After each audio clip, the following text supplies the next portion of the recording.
All right, I'd like to reconvene the City Council meeting for March 22nd, 2011. Would you please do the roll call? The record will reflect that all members of council are present.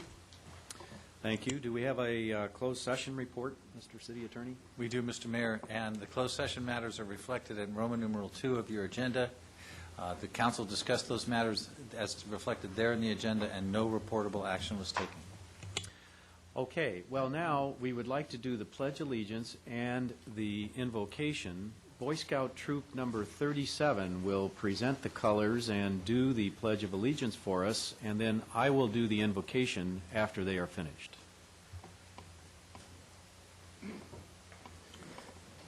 Will the audience please rise?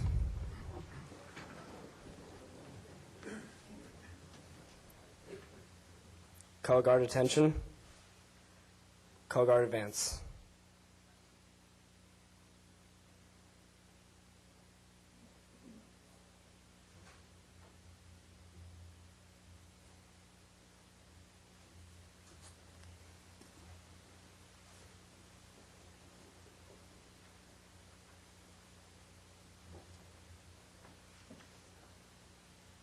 Color guard, prepare to post the colors.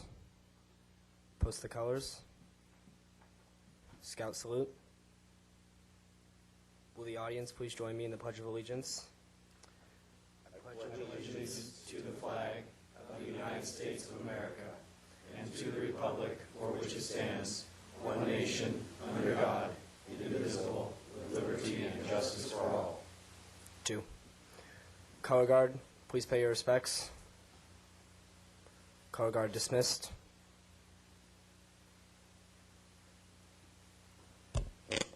Please remain standing.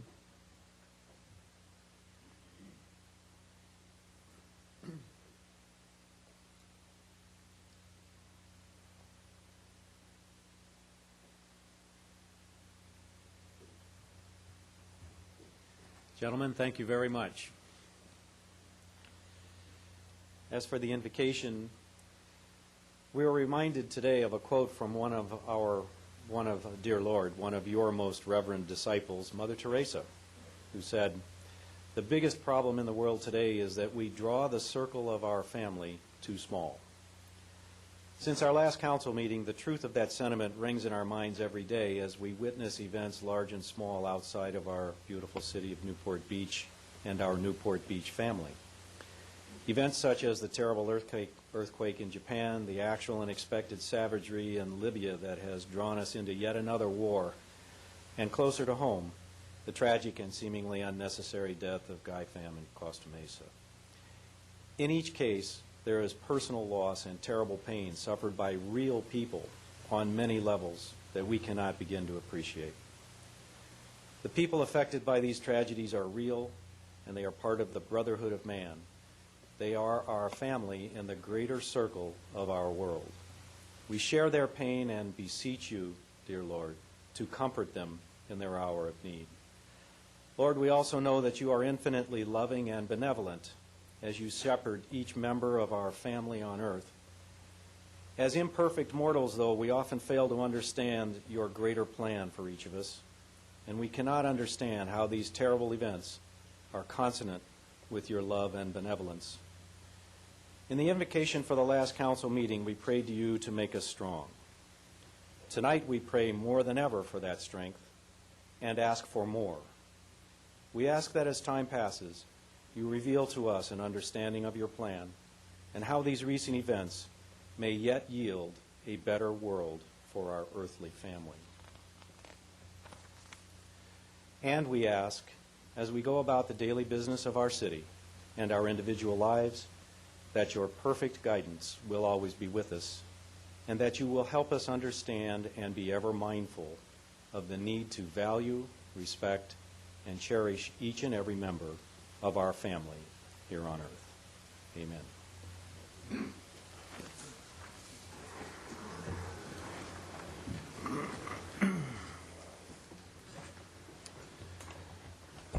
I believe we have presentations this evening, the first of which is to recognize the Corona Del Mar High School boys water polo team the 2010 CIF Southern Section Division II champions. And so may we have a representative of the team?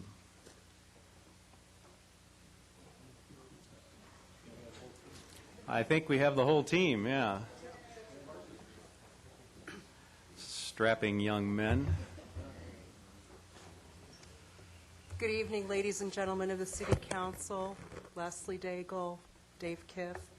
Thank you for inviting us. It's a great honor for us to be here. We appreciate the recognition that you're showing us, and we also would like to thank you for your help and support in making it possible for us to have the Marion Bergeson Aquatic Center, which is truly a flagship facility in the city of Newport Beach, which is making it possible for us to develop the championship teams that we have and that we're so proud of. These teams, not only do they bring honor to the school, but they bring honor to the city of Newport Beach. And let me please introduce to you a few representatives of the team. We have our head coach, Barry O'D, who not only was he awarded Coach of the Year for the water polo season, but he's a back-to-back winner of Coach of the Year, also for swim team, where the Division I swim team from CDM, the boys swim team was recognized last year. We're currently ranked number 2. We're going for number 1. To his left is our coach, Bill Leach, who is actually an alum of CDM and also a former Olympian. We are also pleased to have with us today Hayden Leach, one of our senior captains. We have Bruce Bear, also a senior captain. We have Ben Zepfel, who's currently a junior, Ari Marks, and we have Wes Sherburne, which are the leaders of the next, hopefully, 2011 championship team. We brought something to remember us by, if I can approach. Did you wish to take a photo at this juncture, or? Yeah, I'll sure. take care of it, Steve. Let's do that. We'll have. All right. Well, then, I did want to note that Council Member Daigle has requested that you get this honor here at this council meeting, and I also wanted to note that Marion Bergeson is in the audience, and so I'd like to suggest that perhaps Council Member Daigle and Marion Bergeson join me down there for a photograph. Congratulations, gentlemen. Thank you again for having us.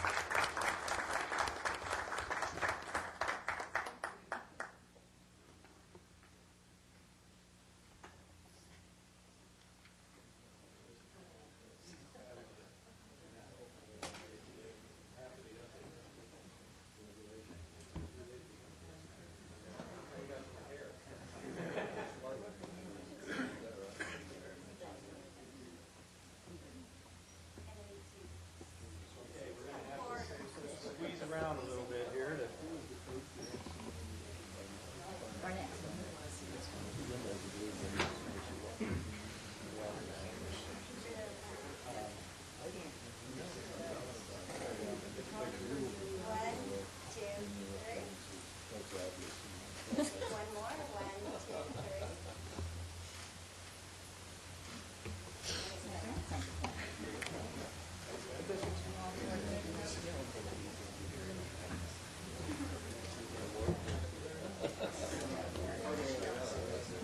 Thank you again for inviting us to share this evening with you, and thanks again for your past and future support.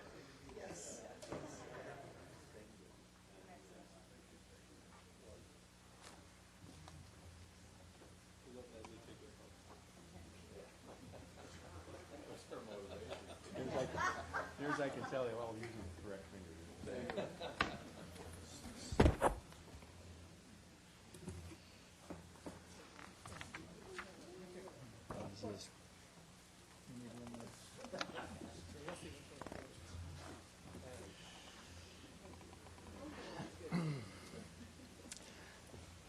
Okay, I understand now we have a presentation regarding the Orange County Water District stormwater capture issue. Directors Steve Sheldon and Mike Markus from the Orange County Water District are here. This is an update for the City Council about recent stormwater flow capture behind the Prado Dam and the challenges for the Orange County Water District in capturing this cost-efficient water source.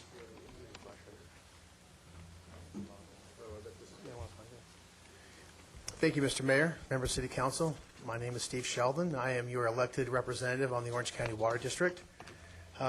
My district is Division 7 and Division 5, excuse me, and it encompasses most of Irvine, about two-thirds of Newport Beach, and a little bit of the Tustin area. I share Newport Beach with Director Sean Duane, who replaced former Mayor Jan DeBay.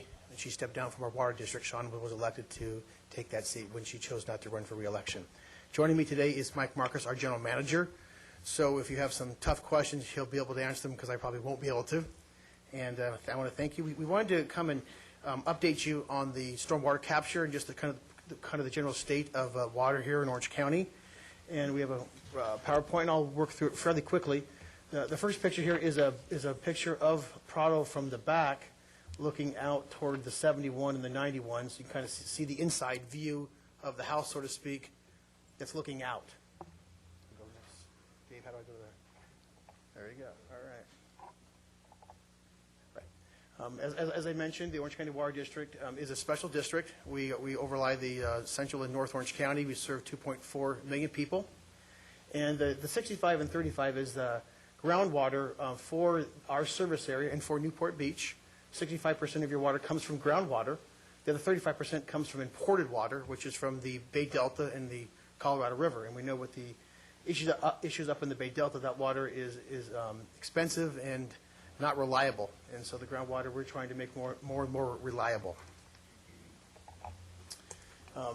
Here in Southern California, as I mentioned, we have the Bay Delta. We have challenges with the Santa Ana River and with our arid region, and we have recurring droughts, which create issues. Some years we may have a lot of water in the groundwater basin, and then it's pumped, and other years we don't get a lot of rain, and we don't. So this year we are able to be fortunate to have our past rains in December and just recently a few days ago that have helped us to bring the groundwater basin back up. The other issue that's affecting Orange County, something to note, is that districts up the Santa Ana River in Riverside County, San Bernardino County, are doing more water recycling, and so that is having them put less water in the river, and that's creating less water for us to receive down on the back end, which is affecting how much water that we can percolate. So that's something that we're definitely monitoring and watching. Here is just a picture of Prado from the 71 and the 91. As I mentioned, the reason Prado is important, it serves two purposes. It serves as flood prevention, its primary purpose for the Corps of Engineers, and the other purpose is for the water retention so that we can use it to replenish the groundwater basin. Water from Prado is basically free. We just have to pay to push it in the percolation ponds and then to pump it out. It costs about $245 per acre foot versus the expensive imported water, which is $850 per acre foot. So it's significantly less. There's kind of a blow-up of the picture where you can see the mountains and the water gushing out. And the point of this picture more is that water gushing out is probably at such a velocity that we can't capture it.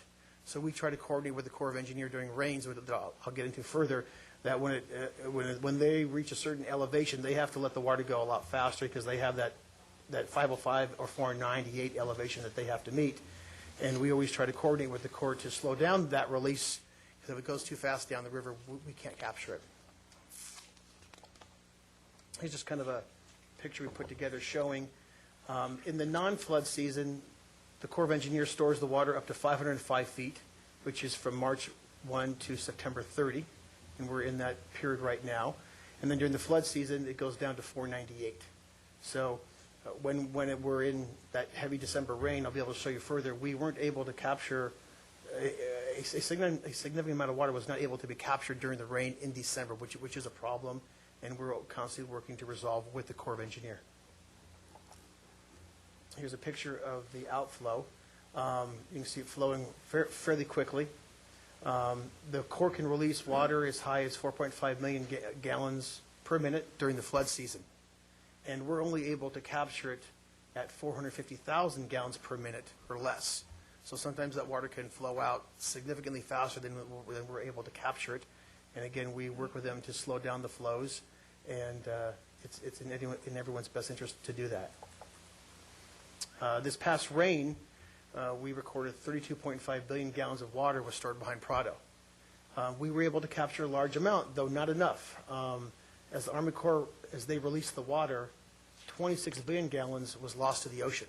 So again, we're working with the Corps to do various things to raise the dam, to perhaps have more retention basins there behind Prado, so they are comfortable in their primary purpose of flood control to be able to store more water behind Prado.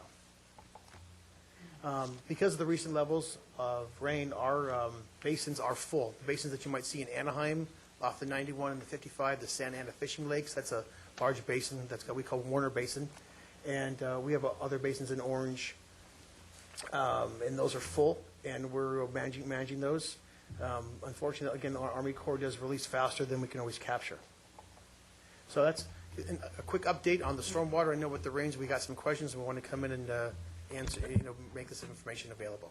And would you like to add any information, or? I think you covered it. Okay. Mayor Pro Tem Gardner? A question. I know that they couldn't, the Army Corps of Engineers couldn't release water probably as fast as they wanted to at one point because the Sorry line was, or is that going to be a problem next year also, or when is that going to be finished so that it won't be an issue every time there's a big storm? I know they're working on it. When will the Sorry line be completed? The SAR line should be completed in about 2 years, and you're absolutely right. They would have released the water at a much greater rate, except for the SAR line. And the SAR line is a pipeline, a brine line that comes from the upper watershed and is actually in the actual channel. So they're relocating it out of the live channel into the embankment. But that did affect releases. You're absolutely correct. Okay, any further questions? All right, thank you very much, Steve, for that presentation. Thank you. Thank you. I would just say that one of the things the Newport Bay Executive Committee has been working on is to try to coordinate more with the San Bernardino Riverside counties to be sure that in their recycling efforts they don't really put a whammy on us in terms of our groundwater replenishment and make sure that, well, some recycling's good, but send down as much water as you want, particularly in the off-season, so we can do our recharging as well. All right. Notice to the public? The city provides a yellow sign-in card to assist in the preparation of the minutes. The completion of the card is not required in order to address the council. Speakers must limit comments to 5 minutes on agenda items. The council has the discretion to extend or shorten the time limit on agenda or non-agenda items. As a courtesy, please turn cell phones off or set them in the silent mode. Now is the time for council announcements or matters which council members would like placed on a future agenda for discussion, action, or report. Councilmember Hill? Nothing, Mr. Mayor. Councilmember Rosansky? Nothing, thank you. Mayor Pro Tem Gardner?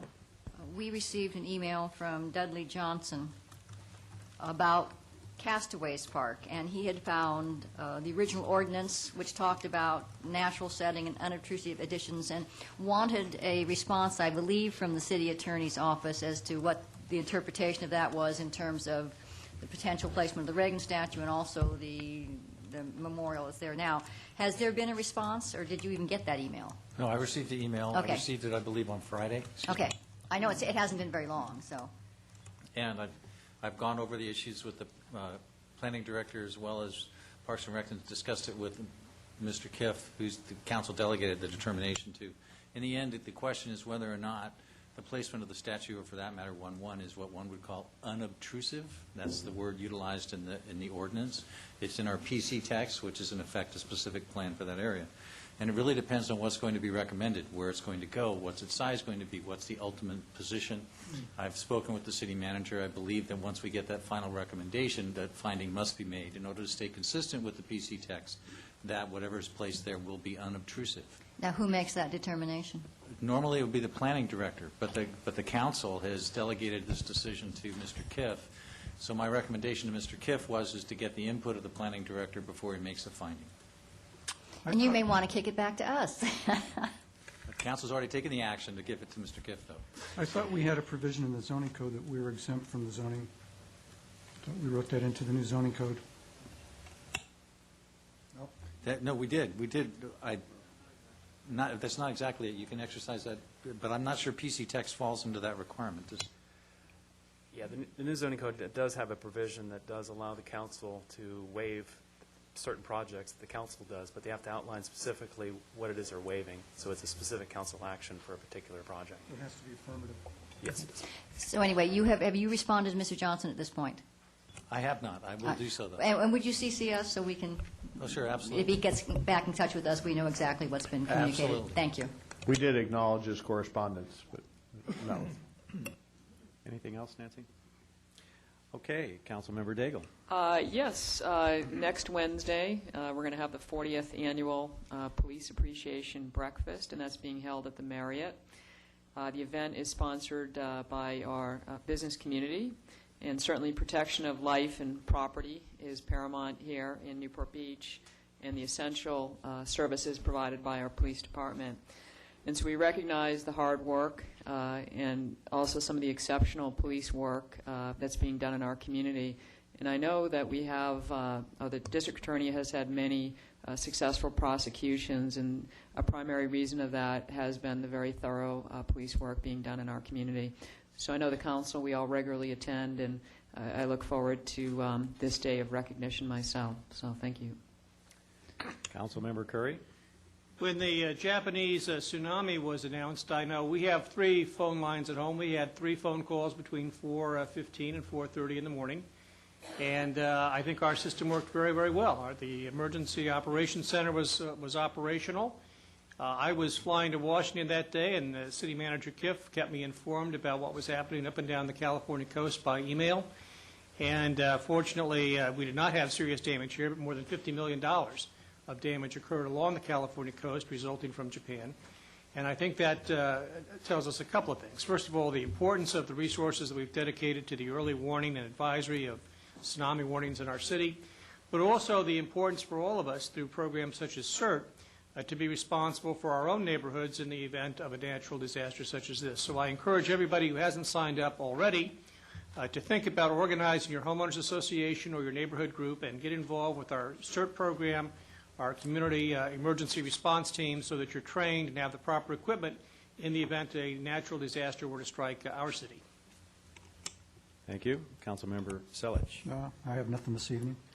Okay, well, it's a busy time of year, and we've got 3 weeks until the next council meeting, so I have several things that I did want to mention. The first 2 of which I think are very important for our citizens. We have formed 2 new committees in the city, a Neighborhood Revitalization Committee and a Tidelands Management Committee. And the inaugural meetings of those committees have been set. The Neighborhood Revitalization Committee will meet on Wednesday, April the 6th, between 4 and 6 p.m. at the City Council chambers. And the Tidelands Management Committee will meet on March the 30th between 4 and 6 at the City Council chambers. These are important meetings to start the process of organizing these committees. One of the things that's very important is that we get as much input from the public as we can as we go along on both of these committees' work schedules. And we do want to have a citizens advisory panel to help the council members on those committees. So I would encourage as strongly as I can any of our citizens that have an interest in the work of either of those committees, please come to those meetings if you can. If you cannot, let us know if you have interest, and we'll be wanting to move ahead promptly with the work of those committees. And then on Wednesday, March the 23rd, tomorrow, I'll be doing the Mayor's Meals on Wheels with Oasis. I'm actually looking forward to that quite a bit. Oasis is a tremendous asset to our community. This is one of the many services that they use, that they provide, especially for seniors in our community. And then tomorrow afternoon, the Marina Park, what used to be the Marina Park Committee, will be meeting. That committee has been sunsetted, but we've pulled together the members of that committee tomorrow afternoon to have another look and to get an update where we stand on that project, and then some ideas that we have about some potential modifications that we want to bounce off the people that have been involved all along in that, and of course anyone else that would like to attend. This is a great park for the city at 15th Street. We're going to spend $20, $25 million on it, and we want to make it as good as we can. 3 o'clock. Thank you, David. And here in the council chambers. And then on Thursday, March the 24th, I'll be joining Council Member Curry and perhaps others, not quite sure, for the Orange County Mayor's Prayer Breakfast at the Hyatt Irvine. There will be lots of mayors there, and I had thought our supervisor, John Morlock, but apparently he's been called away. On Saturday, April the 2nd, I will be having the third of my series of Meet the Mayor arrangements. That's from 9 until 10:30 in the morning at the Newport Coast Community Center, which is in District 7. I hope I get a big turnout. On Friday, April the 8th, there will be a Gift of Literacy luncheon sponsored through the public library here at the Radisson Hotel, and I'm looking forward to that event as well. On Saturday, April the 9th, our Newport Beach firefighters will be celebrating their 100th anniversary. That's 100th anniversary here at Newport Beach with a pancake breakfast at Fire Station number 7 in Santa Ana Heights. I'm sure everyone is invited to attend. It should be fun. They always do a good job cooking up pancakes. And then on Saturday, April the 9th, there will be, later in that same day, the Newport Beach Art Exhibition at 4:30 p.m. at our Central Library. That's also a very well-attended event. So I look forward to seeing as many people as possible at all of these events. Just another example of what a robust city we have with citizen participation in so many ways. And with that, then, we will move on to the consent calendar. All matters listed under consent calendar, items 1 through 9, are considered by the council to be routine and will all be enacted by one motion in the form listed below. The council members have received detailed staff reports on each of the items recommending an action. There will be no separate discussion of these items prior to the time the council votes on the motion unless members of the council, staff, or the public request specific items to be discussed and or removed from the consent calendar for separate action. Members of the public who wish to discuss a consent calendar item should come forward to the lectern upon invitation by the mayor and state their name and item number. If the optional sign-in card has been completed, it should be placed in the box provided at the podium. Okay. Councilmember Daigle, did you wish to pull any? No items to pull, but I did want to register a no vote on number 4 and then comment on number 5 that it's good to see the city continuing to modernize our traffic control system. And when we do our citizen surveys, concerns about traffic always rank high. So it's good to see that we're trying to get it to move a little bit more efficiently. So thank you. Okay. Councilmember Curry.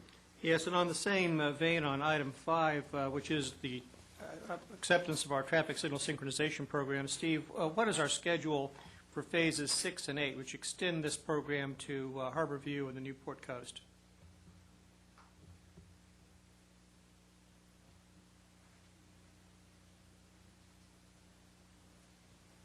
There we go. Yes, Councilman Curry, I did have a chance to check. We are looking at our next phases, the Newport Center area, and it will extend out San Joaquin towards the harbor, the Port Street area. Then there'll be probably a final version of that, which we call Phase 8. That'll probably come sometime after that. We're not sure how to package that yet, but we're still trying to figure that out. We would like to take advantage of the Measure M programs that are out there right now. And so we're kind of strategizing a little bit, which is why we don't have a definite answer, but we are looking forward to maybe taking advantage of those Measure M funds. Thank you. Okay. Councilmember Selich. Nothing to pull tonight. Councilmember Hill. Nothing to pull. And Councilmember Rosansky. Nothing, thank you. And Mayor Pro Tem Gardner. Nothing. And I have nothing to pull. Do we have any Staff, members of staff has one. Excuse me. Sorry. I'm sorry, Dave. Go ahead. I'd like to pull item number 7, the Planning Commission agenda. Okay. Are there any members of the public that wish to pull an item from consent? Seeing none, then do I have a motion for the consent calendar? I move items 1 through 9, excluding number 7, with a no vote on number 4 from Councilmember Daigle. Second. All right, so we have a motion and a second. Would the city clerk please read the titles to the necessary ordinances here? For item 3, there's ordinance number 2011-9, an ordinance of the City Council of the City of Newport Beach approving Code Amendment number CA 2010-010 to revise setback map number S9A, Irvine Terrace, to establish a 19-foot front setback for property located at 1537 Centinela Terrace. Item 4 has 2 ordinances. Ordinance number 2011-10, an ordinance of the City Council of the City of Newport Beach amending Section 3.36.030 of the Newport Beach Municipal Code pertaining to emergency transport, resident fees, arrest reports, crime reports, traffic collision reports, vehicle repossession, and massage technician application renewals. Ordinance number 2011-11, an ordinance of the City Council of the City of Newport Beach amending Sections 14.12.085A and 14.12.125A of the Newport Beach Municipal Code pertaining to water establishment fees and water service restoration fees. All right, thank you very much. Do we have any comment on consent calendar? All right, any members of the public wish to comment on consent calendar? Therefore, we will vote. Motion carries unanimously. All right. Dave, you pulled an item? Thank you, Mr. Mayor and council members. This is something we wouldn't ordinarily pull off the agenda. As you recall, we used to do a presentation about this, but this is the Planning Commission's agenda from its last meeting, just last Thursday night, and I wanted Jim Campbell to give you a brief discussion, knowing that you can't take an action on this, about what is item 4, and this is at the request actually of one of the planning commissioners to make sure you had an additional focus on that. So with that, Jim. Certainly. Last Thursday, the Planning Commission considered several items, discussion items, one relating to alcohol sales. The zoning code that was recently adopted actually has provision that allows the zoning administrator to review certain establishments. The Commission wanted the Council to consider amending that to require Planning Commission review of any establishment with alcohol sales. That can be incorporated into a subsequent amendment that we plan as we bring forward amendments to the zoning code in the future. The second item is in lieu parking. The new zoning code does provide for an in lieu fee if you waive parking spaces. We have a current program that charges $150 a space. The Commission wanted the Council to consider and to direct staff at some future point to provide the necessary resources to establish an updated in lieu fee program. This is one that would likely take a considerable effort with consultants to develop an in lieu fee and to update that. The last item was on appeals. There's been some recent discussion with the fee schedule about Planning Commission and Council paying the fee for appeals. The Commission wanted to make sure they're on record indicating that they would like to have the consideration of not being charged a fee for appeals that they might so charge or file. Anyway, these were just discussion items the Planning Commission wanted the Council to consider and as we move forward implementing the zoning code. And if you had any comments about any of those, I'd certainly welcome that without having a full discussion, and include whether or not you wanted any of those specifically brought back to you for a action item. Mayor Pro Tem Gardner? I'd be delighted to talk about all of them.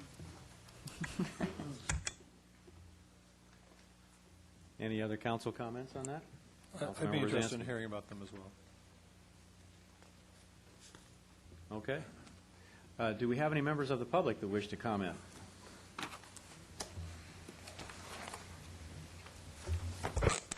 Good evening, Mayor Henn and council members. My name is George Schroeder, and I've been a resident of Newport Beach for about 24 years now. I live in the 100 block of 35th Street. I was at that Planning Commission meeting last Thursday night. Also, I did attend these zoning code updates on Wednesday afternoons, probably for about two and a half years when Mayor Selig chaired it right here in this room. I read all the materials, and at the end of the meetings, he would take public comments by us in attendance. This minor use permit, which basically it's a liquor license that can be granted by one city employee, it we have a lot of concern about that.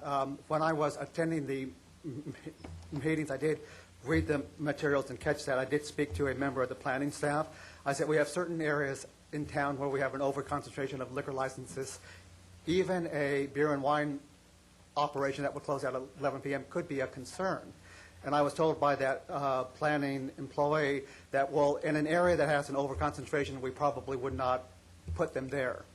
Okay, so now, and because of that, I did not raise it at that public meeting that Wednesday to bring it up so it could be discussed. At the Planning Commission meeting on Thursday night, Commissioner Torch said he was very surprised that this got through and that he didn't recall it being discussed. Commissioner Hawkins said the same thing, and it's only because at that time there was so much work being done and it came at the very end. So it's a topic I didn't bring up, it wasn't discussed, and right now this minor use permit, which is an alcohol permit that basically any storefront on Coast Highway in Corona Del Mar could get from one city employee a alcohol permit until 11 p.m. at night without it being going through a planning commission meeting. I realize it goes to what's called a zoning administrator, and they meet like on a Wednesday afternoon at 3:30, but most of us are at work and we can't show up. So, oftentimes the council refers to the citizen satisfaction survey that was done. Well, there's a reason for that, because we've always done things a certain way where there was public input. And I will say that in this city, it's fairly easy to get an alcohol license. And if it does go back before the Planning Commission, I expect most people will get their alcohol license and their permits. But at least the public will have felt they had a chance to come down and address their concerns. So I'm hoping that you will study this, and when you do this zoning code cleanup, the Planning Commission did vote unanimously that alcohol licenses should go before the Planning Commission, as they always have in the past. Thank you. Thank you. Any other members of the public wish to speak on this? Okay, seeing none, do I hear a motion? Would just be a receive and file I would item. move to receive and file? receive and Okay. file the minutes. And I would just note that the Planning Commission made some significant recommendations here. Those should come to the council in the form of a staff report and not use pulling the minutes as a mechanism for initiating the discussion on this. I think that'd be the better way to handle these kind of recommendations in the future. I move to receive and file the minutes. Second. Okay, moved and seconded. Shall we vote? Pulled it off. Okay. All right. Motion carries unanimously. Okay, thank you very much. It's now time for public comments on non-agenda items. Do we have anyone that wishes to speak on a non-agenda item this evening? Seeing no one? I'm sorry. That's all right. Good evening, Mr. Mayor, staff, members of the audience, and all those people who live in beautiful Newport Beach who are at home relaxing. My name is Laura Dietz. I'm a resident of Corona Del Mar and have been very active in the community for several years, as some of you know. And part of my activities are involved in the Newport Sunrise Rotary Club, which raises funds to provide scholarships and other benefits to worthy charities, very important charities, as a matter of fact, including the Orange County Drug Court, which actually saves the taxpayers of Orange County money in the long run. The reason I'm coming tonight is that we are partnering with the Newport Central Library as a location for an event on April 2nd. It just so happens that our library director is, fortunately for us, a member of our club, a terrific individual whom you all know. And because of funding cuts from the state to the quantity, at least right now, of $250,000, the library is trying to find various sources to make up those losses. And so, to make a long story short, we are holding our fundraiser on April 2nd at the Central Library, which will close at 4 o'clock that day. Our theme is called Passport to the World, and this year, our first year we're doing this is going to be Italy. And With that will come a fabulous Italian fare from the marvelous White House restaurant in Anaheim, who for the first time is doing a catering here of this size in Newport Beach. And we have one very, very special guest.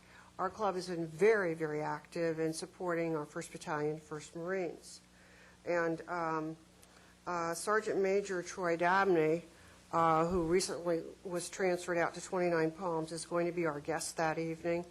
And he prepared all those wonderful young men who are currently being deployed to the Middle East that we here in Newport support.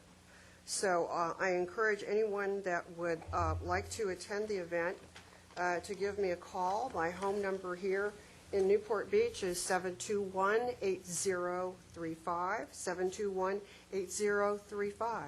And thank you very much for your time, and hope some of you will join us. Thank you, Laura. I thought I had put together the entire list of things between now and next council meeting. I'm sorry I missed yours. Okay, time for oral reports from city council members on committee activities. Council Member Daigle. I have none. And Council Member Curry. Council Member Selich. No reports? Council Member Hill. No reports. And Council Member Rosansky. None, thank you. Mayor Pro Tem Gardner. Nothing. And I have nothing. All right, on to agenda item number 10. Do we have a staff report? We do, Mr. Mayor and council members. This item is the Kroger Kitchen minor use permit, and it's an appeal of the Planning Commission's approval of that minor use permit. As is your past practice, we'll do a brief staff presentation, and then, Mayor, you would open the public hearing, including typically inviting the applicant to speak first, the Kroger Kitchen in this case, and then close the public hearing and have your own discussion about that. So with that, I'm going to introduce Jim Campbell with our Planning Department, Community Development Department, sorry. It's okay, Dave, thank you.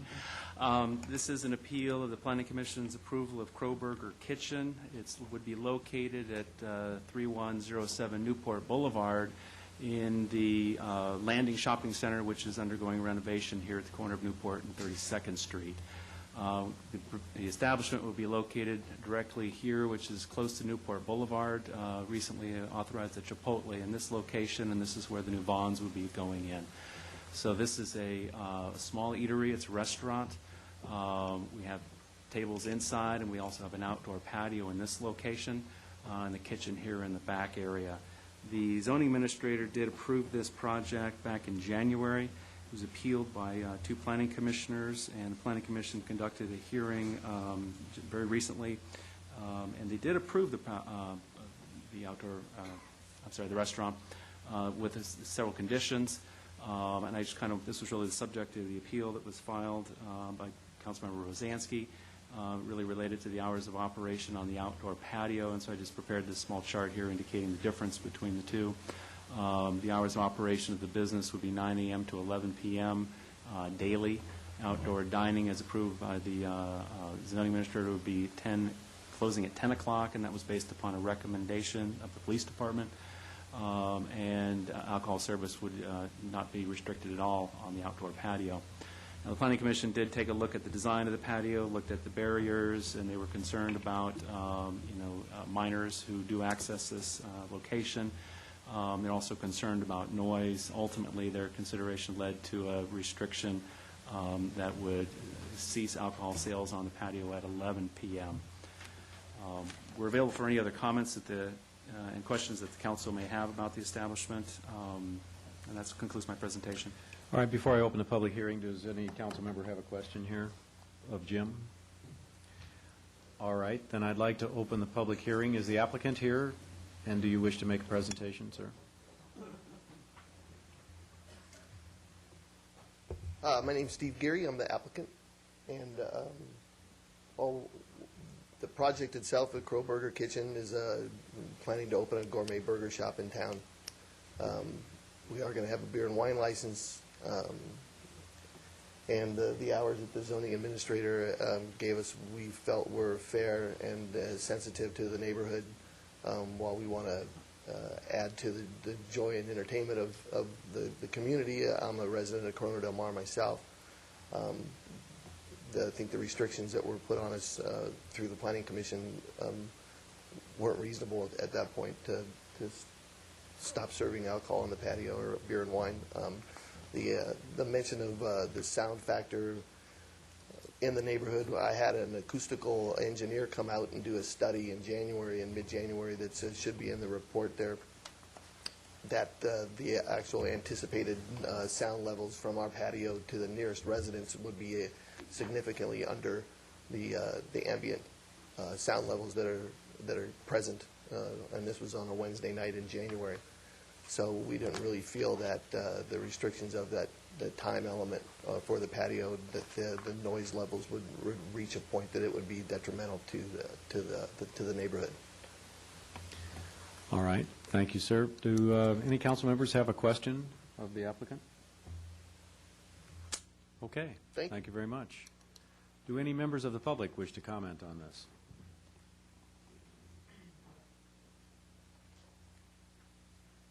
Good evening, Mayor Henn and fellow council members. My name is Sean Wiskaman, and I'm Vice President of Development for Catellis Development Corporation. We are the owners and developers of the shopping center, of which Steve will be a part of. And I just want to come up and say that one of the very first things we did when we set out to renovate this shopping center is meet with a few members of the community and get a sense for interests and concerns. And we heard the concerns about alcohol in the area and the overconcentration.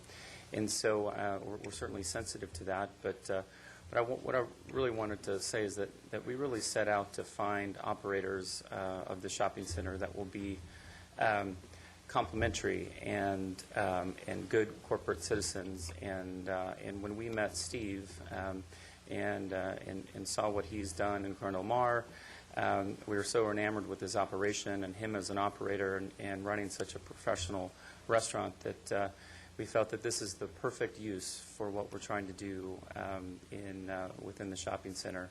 And so, I really just I wanted to sort of state that for the record.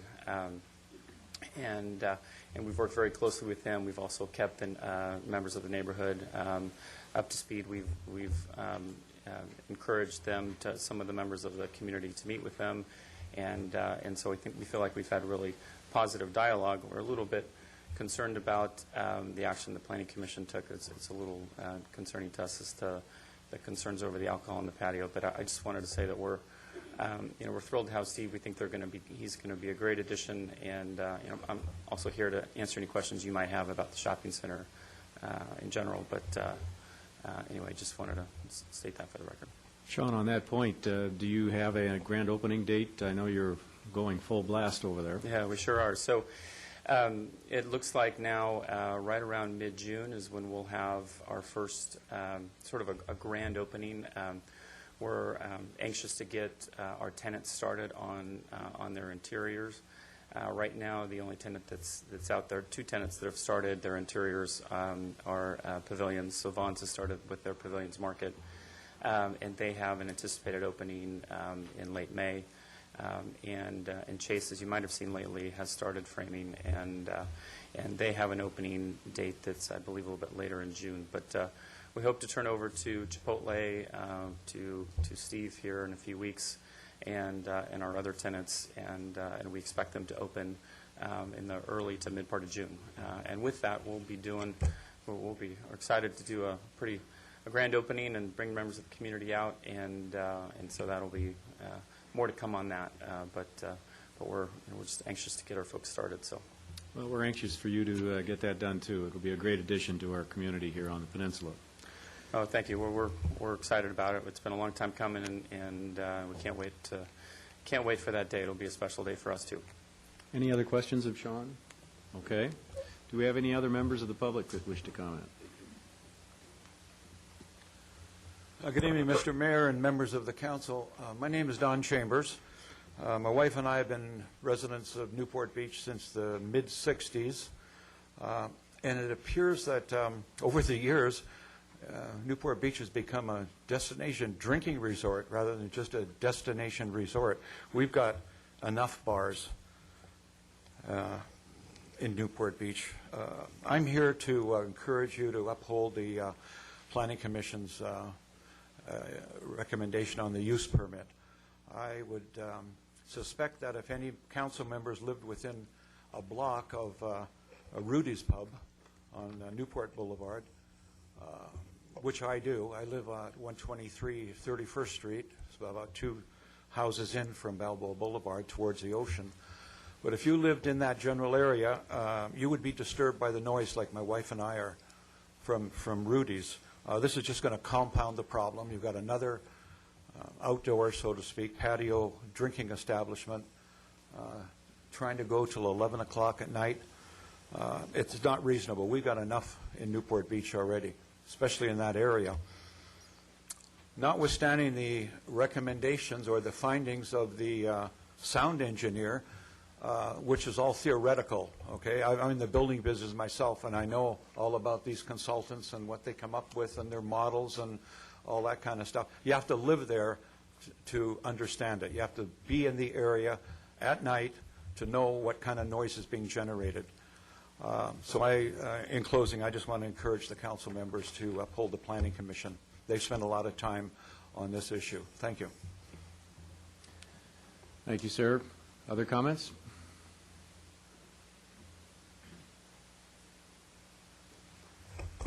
Good evening again, Mayor and council members. My name is George Schroeder, and I've been a 24-year resident. I actually live about 3 blocks from the shopping center, and, you know, I've been wrestling with this permit like for 2 or 3 weeks on it, just trying to figure out how I feel about it, trying to be open-minded about it. The complex, I'm very, very pleased that it's being remodeled and redone. I think the owner is doing a great job.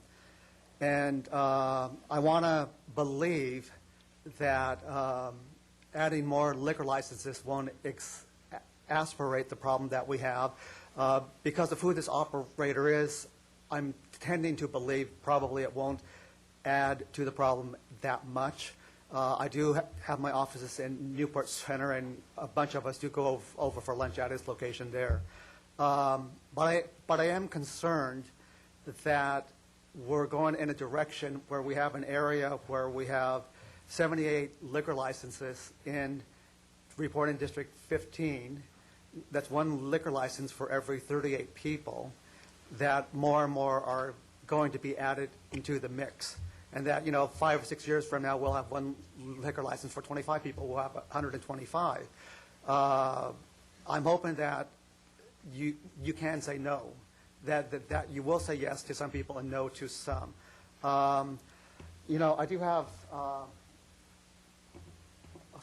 small slide presentation here. I think it's about 4 pictures. Let me find it here. That's all right. Yes, it is. Thank you. Okay, you know, this isn't very good. This is my first attempt, but that red check is pretty much directly across the street from the Crow Burger will be, you know, I keep hearing that it's 225 feet to the residents. It is 225 feet, but you have to keep in mind that when the customers leave, you know, they've knocked back a few beers. It's 11 p.m. if they're on the inside or the outside. They're going to be parked in that entire parking lot. Okay, that parking lot is 80 feet from the homes directly across the street. Okay, and we have a second liquor license at Chipotle and a third one going in at Gina's Pizzas, and each location holds about 60, 65 people. So we have 200 people knocking back beers until 11 p.m. at night, and then more than likely, when they're done, and I moved here when I was 31 years old, when we would go out drinking, we'd start with beers and then do the hard drinking at, you know, 12 o'clock at night. Okay, so most likely that parking lot is going to be full of the customers at Rudy's, Malarkey's, and the Brew Pub. So at 2 a.m., they're going to come back along 32nd Street, 80 feet from people's homes. And because I live there now, this is what happens. And they're drunk, they're arguing, they're slamming doors. So I think you should take into consideration the amount of noise, not from where the restaurant is, but from where the parking is and from how long the parking will be used. I expect the applicant to get his permit. I'm hoping that you don't go past the first recommendation, 10 p.m. I'm concerned about the patio. You know, this isn't crystal Cove Promenade area. We do have a certain type of clientele here. I'm hoping that with his price range and the quality of the food will upgrade the clientele, but, you know, in the mix right now, the police call it the triangle. It's at Balboa and Coast Highway. Okay, this year, the alley, they have a 6-foot wall, and then at Fujiyama Sushi, they have a 6-foot wall, including the plexi. You know, I'm concerned that with a 3-foot barrier only, we do have children in the area, you know, and one of the findings is that it won't impact children in the area. This is the only supermarket we have. This was taken on a Saturday about 5 o'clock. Okay, and this is typical of what happens in that shopping center there. I'm hoping this doesn't migrate to the landing. You know, so when people leave, you know, they have to step over some of the people who've imbibed just a little bit too much. And at that very same day, at the opposite end, we had somebody else who, you know, there were 5 liquor licenses in that shopping center. We're going to add 3 up at the landing. I'm hoping the landing will do a better job than this operator does, because we don't need more of this in Newport Beach. We're trying to clean up the 4th of July, make it a family-friendly area. Liquor licenses in the area, you know, gives me a lot of concern. Thank you. Thank you, George. Further comments?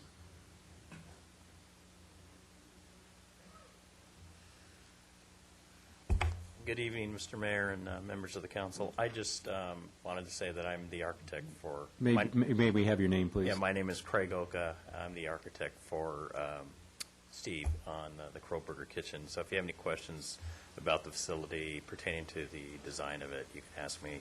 Just one comment about the patio. I realize the sensitivity to the noise and the potential of passing liquor to minors, which is obviously is illegal. The patio is important to Steve's project, primarily because as a business plan, the facility is only slightly over 1,800 square feet, and he only has 42 indoor seats, which is way under the national average for seat count per square footage, primarily because to function as a full-functioning restaurant with the menu he has and providing the restrooms per the code, the kitchen and the back of house consumes a major portion of the facility. So the patio is very important, being that it's a third of the seating. So to limit the hours of operation or the hours of alcohol service does severely limit his ability to make the business model work. So if you have any questions about the architecture, feel free to ask. Thank you. Any questions? Just the wall. It's a 3-foot wall. It doesn't seem very high. The 3-foot railing is a glass railing, and it's the requirement for alcohol beverage control that you have a 3-foot high railing to limit the ability for people to mingle around with alcohol. There were presentations about, or discussions about raising it to another higher level, but it never went forward, whether it was to address noise issues or the passing of alcohol. I think we were willing, subject to maybe, increasing the hours of operation out there to maybe 10 or 11. We were willing to raise that glass partition. There was a comment, I think, by staff that if we raise it too high, it becomes an enclosed patio, which... So. All right, thank you. So for staff, how high is too high? I would say, honestly, if it gets higher than 5 feet, I think you're going to start to enclose the space because there is an awning over the top, and it kind of defeats the purpose of outdoor dining. And so I know the Planning Commission looked at this issue quite considerably. I think from both perspectives, one, to provide an adequate barrier and also to potentially mitigate any noise that might come off of that. Ultimately, the Commission felt that 36 inches was acceptable, however, with the limitation on alcohol sales that they added. I wanted to point out one item that there was a comment that this would be a bar, and there are conditions that specifically prohibit a bar. And I can go through the conditions. There's a handful of them that really, at least in the zoning administrator's mind and the Commission's mind, really kind of help mitigate a lot of the issues. There's no live entertainment. Quarterly gross sales have to be equal or exceed alcohol sales for food sales. We close the outdoor patio. I'm not trying to be an advocate for the applicant. I just want to make sure everyone realizes we've considered this really as a restaurant and not as a bar. And if there's any questions about the conditions, I'd be happy to go through them. Okay, thank you, Jim. Mr. Reese. Mayor and council members, my name is Joe Reese, and I live on 30th Street. My residence actually backs up to the shopping center here. I've had a number of meetings with Sean Wisman from Catellis and with Steve Geary from Kroburger. Myself and other residents have met with them. And originally the business was going to be open till midnight. They talked about keeping it to midnight. Through discussions with us and through concerns that we had expressed to them, they've made a number of changes, which include the hours. And I attended the zoning administrator hearing, and I spoke at that hearing, and myself and other residents agreed with what the zoning administrator came up with. We were surprised at the changes that occurred at Planning Commission. We didn't understand the 8 o'clock. To be honest with you, I go to dinner at 7:30 on Friday nights, and it seems unusual at 8 o'clock that I wouldn't be able to sit on that patio anymore to have a beer, with my burger. So I was very confused by that, especially when later at the same Planning Commission meeting, they agreed to expand Malarkey's patio area to 11 p.m., and it's a 786 square foot patio. So I just couldn't understand the difference between the two. That's going to have a greater impact on 30th Street than the Kroburger ever would. I think that in meeting with Steve Geary and meeting with Sean from Catellis, this is a positive thing for our community. It's going to help, I hope, be a contagious thing that spreads throughout the area, where we have more upscale restaurants that come into the area that clean up our area, which we all have been trying to do for quite some time. And I see this as a positive restaurant for us, and I ask that you go along with the zoning administrator and what the recommendations were of the zoning administrator. And I think that everyone, us and Steve Geary, will be happy with that. Thank you. Thank you, Joe.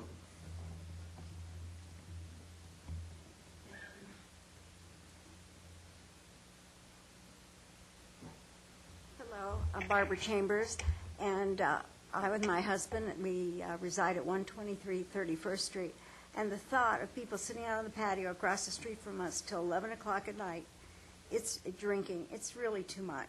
The noise, I mean, this is our home. So I really ask you not, to limit the time. I mean, it's gotten very bad. So that's all I have to say. Thank you. Is there anyone else that wishes to comment on this? Okay, I'm going to bring it back to council for a motion and further discussion. Do we have a motion? Well, why don't we have a little discussion first, if you don't mind? Or at least, I'd like to make a couple points before I make a motion. All right, that's fine. Yeah, I asked that this be brought up on appeal, and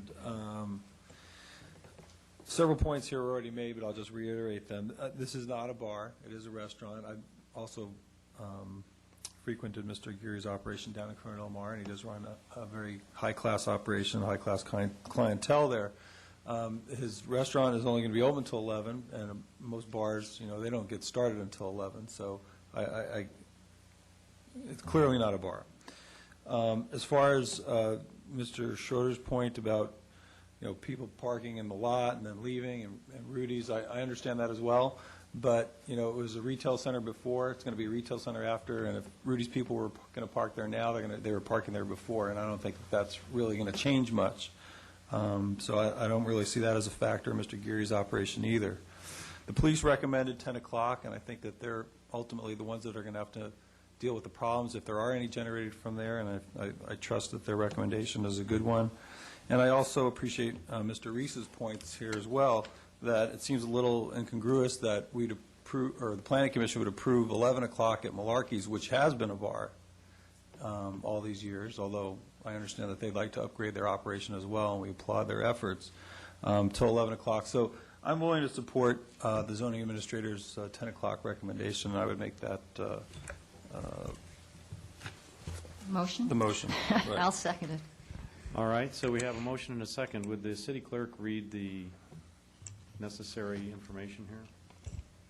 For item 10, there is a resolution number 2011-27, a resolution of the City Council of the City of Newport Beach approving use permit number UP 2010-036 to allow a food service eating and drinking establishment with no late hours, a covered outdoor patio, and a Type 41 on-sale beer and wine eating place, alcoholic beverage control ABC license located at 3107 Newport Boulevard, PA 2010-155. Okay. Do we have further comment? Councilmember Curry. Well, just to say, these are always difficult situations. You have to look at them on a case-by-case basis. But I think here, I think a good case has been made for 10 o'clock. And I think, we cannot at one point say that we want to support the economic revitalization of the peninsula and at the same point put conditions on it that don't make economic sense for the owners or that facilitate economic growth and revitalization. We would put the operator in a position where half the seats in his restaurant, somebody could not order beer or wine during the heart of dinner hour. And that just is, I think, is untenable and unfair to the operator. So I'll be supporting the motion. Councilmember Daigle. Yes, I would thank the Landing for investing in Newport Beach and for your efforts to revitalize this area. It's really coming along nicely, so thank you. And I think that the zoning administrator got this decision right, so thank you. Councilmember Hill. I would just like to acknowledge that I understand completely the issues in this area. I have a building at 22nd Street and West Balboa Boulevard, 6 apartments and commercial space, and we have had to step over the drunks on the sidewalk to access the apartment doors at times. I think these items are dealt with by an upgrade of the clientele that our facilities, that our investments in the area bring, and I look at this as a significant improvement in investment. I look at it as a restaurant, not as a bar.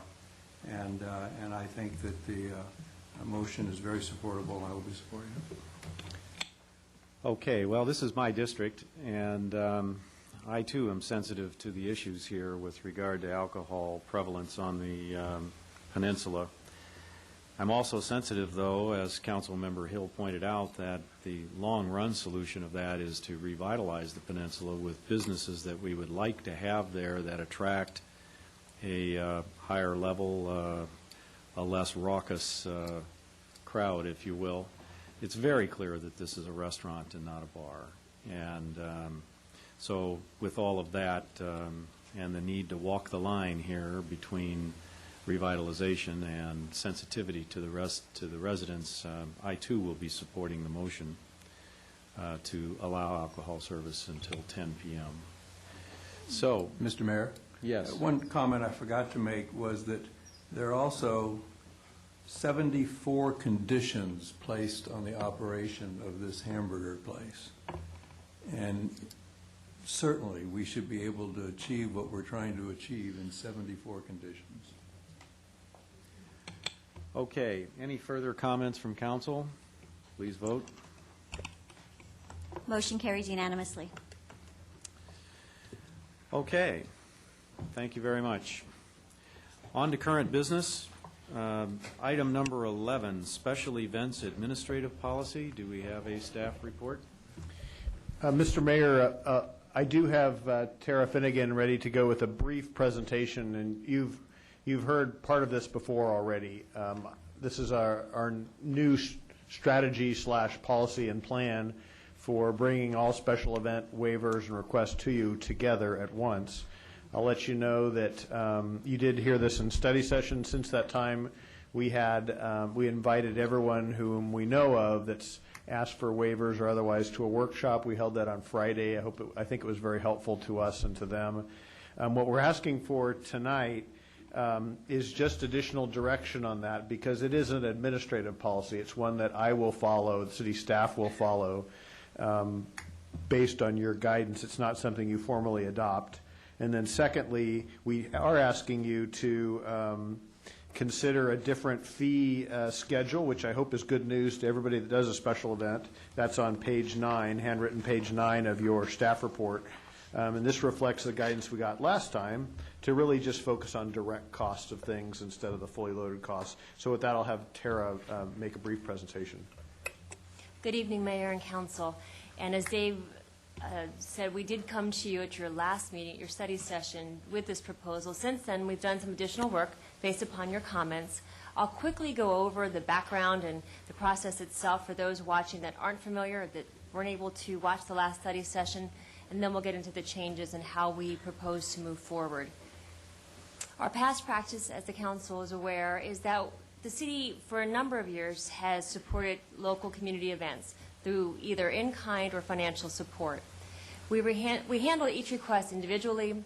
Each department responded directly and independently. We had grants, sponsorships, and waivers, and some of our groups received some, all, or nothing. Our proposed practice is to centralize that process, to contain the cost for us and for the event organizers, and to really continue this event support. The proposed process mirrors the community development block grant proposal process, in that there's one annual funding cycle. All applications for support would be due on the same day, and they'd all be reviewed at the same time. All requests would also then be reviewed and approved by the City Council. The details, we'd have a call for applications and a very firm deadline, and then we're going to ask the Special Events Advisory Committee to take on an expanded scope. And rather than having that council-appointed committee only review large events, those requesting $20,000 of support and over, we're going to ask them to review all of the applications we receive. They're going to review those based upon the set criteria that's contained in your staff report, and that's also available online. And they're going to pass the list of recommendations onto a small staff committee that will assign funding to each of their recommended events. We're going to divide a pot of money, if you will, that the city manager provides to us for the next budget year. And then we'll take that list and pass it on to the council for your review, amendment, or approval. The key changes, of course, is that there wouldn't be waivers of support to events without council approval, except, as noted last time, if a new event comes up, council could, of course, throughout the calendar year, or budget year, review and approve that request. We would have reduced hourly rates for the city staff time charged to the events. And we would also estimate all event costs up front and give the event organizers time to either work with us to reduce those costs or to submit their application for support. Since your study session, as Dave indicated, we did meet. We notified our event organizers. We met with about 20 of them last week. Admin Services helped us to further develop some of those fee changes that are contained in your report. And we deleted the two proposed criterion that were of most concern to the council, and that was that the event must be principally held within city limits and that a set percentage of the proceeds should go to a nonprofit. Again, just another look at some of those fee changes and why our event organizers were very happy on Friday when they saw the list. Significant reductions in some of them.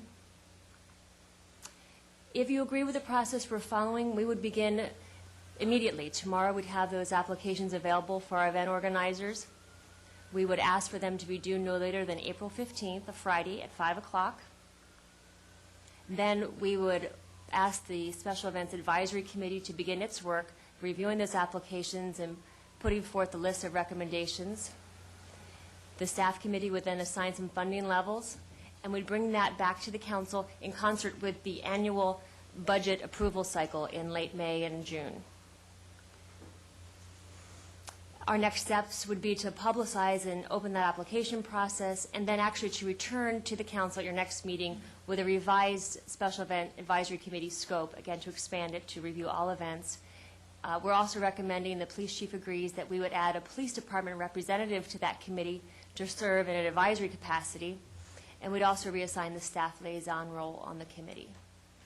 And that concludes my report. Okay. Questions for Tara? Councilmember Curry? Well, first of all, I think a couple things. I think the new fee schedule for costs for police services is going to be very, very well received, and I think it tells the organizations that put these events on, we've been listening to them and trying to reduce the costs for having these events and doing them in our city, and I think that's going to be a real big benefit. I appreciate the changes that have been made to the criteria. I think those are very appropriate. The one thing I would note here is we have a criteria that says the event should benefit a Newport Beach or Orange County-based charitable organization. I'm not sure that all events are, by nature, beneficiary for a charity, for example, the film festival. So perhaps we should change this to say that if the event is charitable in nature, it should benefit a Newport Beach or Orange County-based charitable organization. And with that minor change, I'm certainly fine with the staff recommendation. Okay, Councilmember Selledge. Yeah, I'd support the change that Councilman Curry just mentioned. All right, Councilmember Hill. I was curious where the 25% came from on the city support should represent no more than 25%. I'm not opposed to it or supportive of it. I'm just curious as to how that number was picked. That was a minor reduction. The criteria that you have in front of you were essentially the criteria that the Special Events Advisory Committee followed for the last 2 years. We made some minor changes, and one of them was they had recommended a 30% level, and we just reduced that to 25% level. So that a quarter of the overall event budget would be from the city. I think the idea behind that when they first developed it was that the city wouldn't, the event wouldn't be wholly dependent upon the city for its support, that it could go on without us. Okay. I had a question. It's on the subject, but not quite on point. I noticed that we had our annual Persian celebration at Corona Del Mar State Beach that's been going on, I think, for quite some time here in the city, and it's generally a very happy celebration, well-behaved and well-conducted. On the other hand, I did notice that 15 police officers were required to support that because of the crowds and perhaps other city personnel. And so, as a matter of instruction for me, did this event go through any sort of an approval process, and would it be an event going forward that should be considered by SEAC, even though they may not be asking for any direct subsidy? Apparently they got a subsidy in effect with the amount of police support that was required. Well, we do charge them parking. And there's almost no park. I'm not answering your question entirely. I will in just a moment. But usually we would not have that parking booth staffed on Nowruz, which is Persian New Year, but we do staff it for that night because we know when it occurs. This group has not been one that's ever come to us for a special event permit. It's a bit ambiguous in terms of who its organization is. In fact, we tried to communicate with them when we closed Big Corona for a year and a half for construction and tried to move them, and it's more just a gathering that occurs based on the timing. So arguably, I would bet it's a wash with the parking revenue. It would be nice to get them in this process, but I don't think we can. So everybody knows it's a party and they just come and have a good time. Yeah, and they're fairly orderly. It's not overly raucous, but yeah, you know when the date is, and Corona Del Mar is an easy beach to come to. It's kind of like 4th of July on the peninsula. Yeah, people right. show up. It'd be great if we could charge parking for that. Can we get a permit for 4th of July on the peninsula? Only a lot better behaved. Yeah. I did hear anecdotally from friends of mine that live right up the block, and the neighborhood's just parked up. I mean, I would imagine that parking lot was full. Yeah, and you don't want to be anywhere in Marguerite and Coast Highway that night when the real draw is coming in, because it's a huge jam. Yeah. Okay. Yeah. The next day I saw the cable. Oh. Yeah. They don't make a lot of noise once they get off the beach, certainly. Yeah, my concern wasn't so much for the event, but as to how it fits with the policy that we're talking about here. So I guess if you don't have an organization, you can't be subject to the policy. If we can't find you, yeah, right. That's probably good for a lot of things. So with that, we'll open it for public comment. Does anyone wish to make a comment on this agenda item? Okay. Bring it back to council. I don't believe we need a motion on this item. You were looking for staff or for council direction. Do you feel like you have it? I don't think there'll be any objection to point number 2. So actually, if you moved especially recommendation number 2, then we'll put that into the master fee schedule. All right. Move the item or recommendation of number 2. Second it. All right. We have a motion and second. Any further discussion? Councilmember Curry, did No, you have something? that includes the changes to the criteria that we talked about. Yeah, we're fine. Okay, please vote. Motion carries unanimously. Thank you. On to agenda item number 12, memorandum of agreement with the Port of Long Beach for the Rhine Channel contaminated sediment cleanup project. So, Mr. Mayor and council members, this is we've talked about this before. It's an important item. This is an important agreement. It involves a long-awaited opportunity to put sediment not suitable for beach disposal into the Port of Long Beach. And I'll have Chris Miller, our Harbor Resources Manager, tell you a little bit more about that. Although you know a lot about it, so it may be a short presentation. Thank you, Mr. City Manager. My name is Chris Miller, Harbor Resources Manager. Really, I'll just give a few brief thoughts here. I don't have a presentation for the slideshow, but just want to emphasize that this is if the council approves this memorandum of agreement, it'd be a milestone for the city of Newport Beach. It's one of the bigger milestones. There are several more to occur, but the Port of Long Beach is anxious for us to sign this so that they can in turn finish their planning. We're the very first people to be in the Port of Long Beach, so we're precedent setting for the project, which is another big deal for us. How smoothly our process goes will dictate how smoothly the rest of their process or project goes. So all of our ducks are in a row, so to speak. We've planned, and I anticipate that this project will be successful. And I'm here to answer any questions. Questions for Chris? Councilmember Curry, I guess you get your button first. No, Member Pro Tem Gardner. I know that at the Harbor Commission meetings, we've talked about the possibility that there are other people in line, but some of them may be dropping out. Have we heard anything yet? Because that would give us an opportunity to dispose of even more stuff. Nothing official yet. There's been talk that some other the folks who are interested in putting their sediment in the ports or in the Port of Long Beach may not be able to come up with the quantities that they anticipated a year ago. That's to be determined officially soon. And once that is determined, that may provide us an opportunity to dispose of other material in the lower bay in the Port of Long Beach, assuming some other criteria can be met. Councilmember Hill. Thank you, Mr. Mayor. In reading the report, I noticed that under the project status, it notes that the staff is working with the State Lands Commission to obtain approval for the use of Tideland funds on this project as required by the city Tidelands grant. Who's in control of those funds? I mean, are those funds in our bank and we need to get their approval to expend them, or are they in their bank? And I thought those were part of our general fund and we were totally flexible. Tideland funds we hold Tideland funds, but we hold them in trust for the benefit of the state. If there's a project within the Tidelands in which we're going to utilize Tidelands funds, then we have to get approval of the State Lands Commission if we're to spend over $250,000. We're working with them on the issue because there's some ambiguity as it exists as to how much of any of this necessarily would be Tidelands or not Tidelands, and we're working with the State Lands Commission to iron out those issues. And are we at risk of not being able to use Tideland funds? One would think so, based upon the comments by the State Lands Commission, but I believe we're going to work this out. I think this is largely going to resolve itself.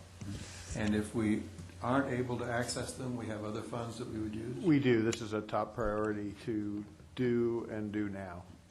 Okay.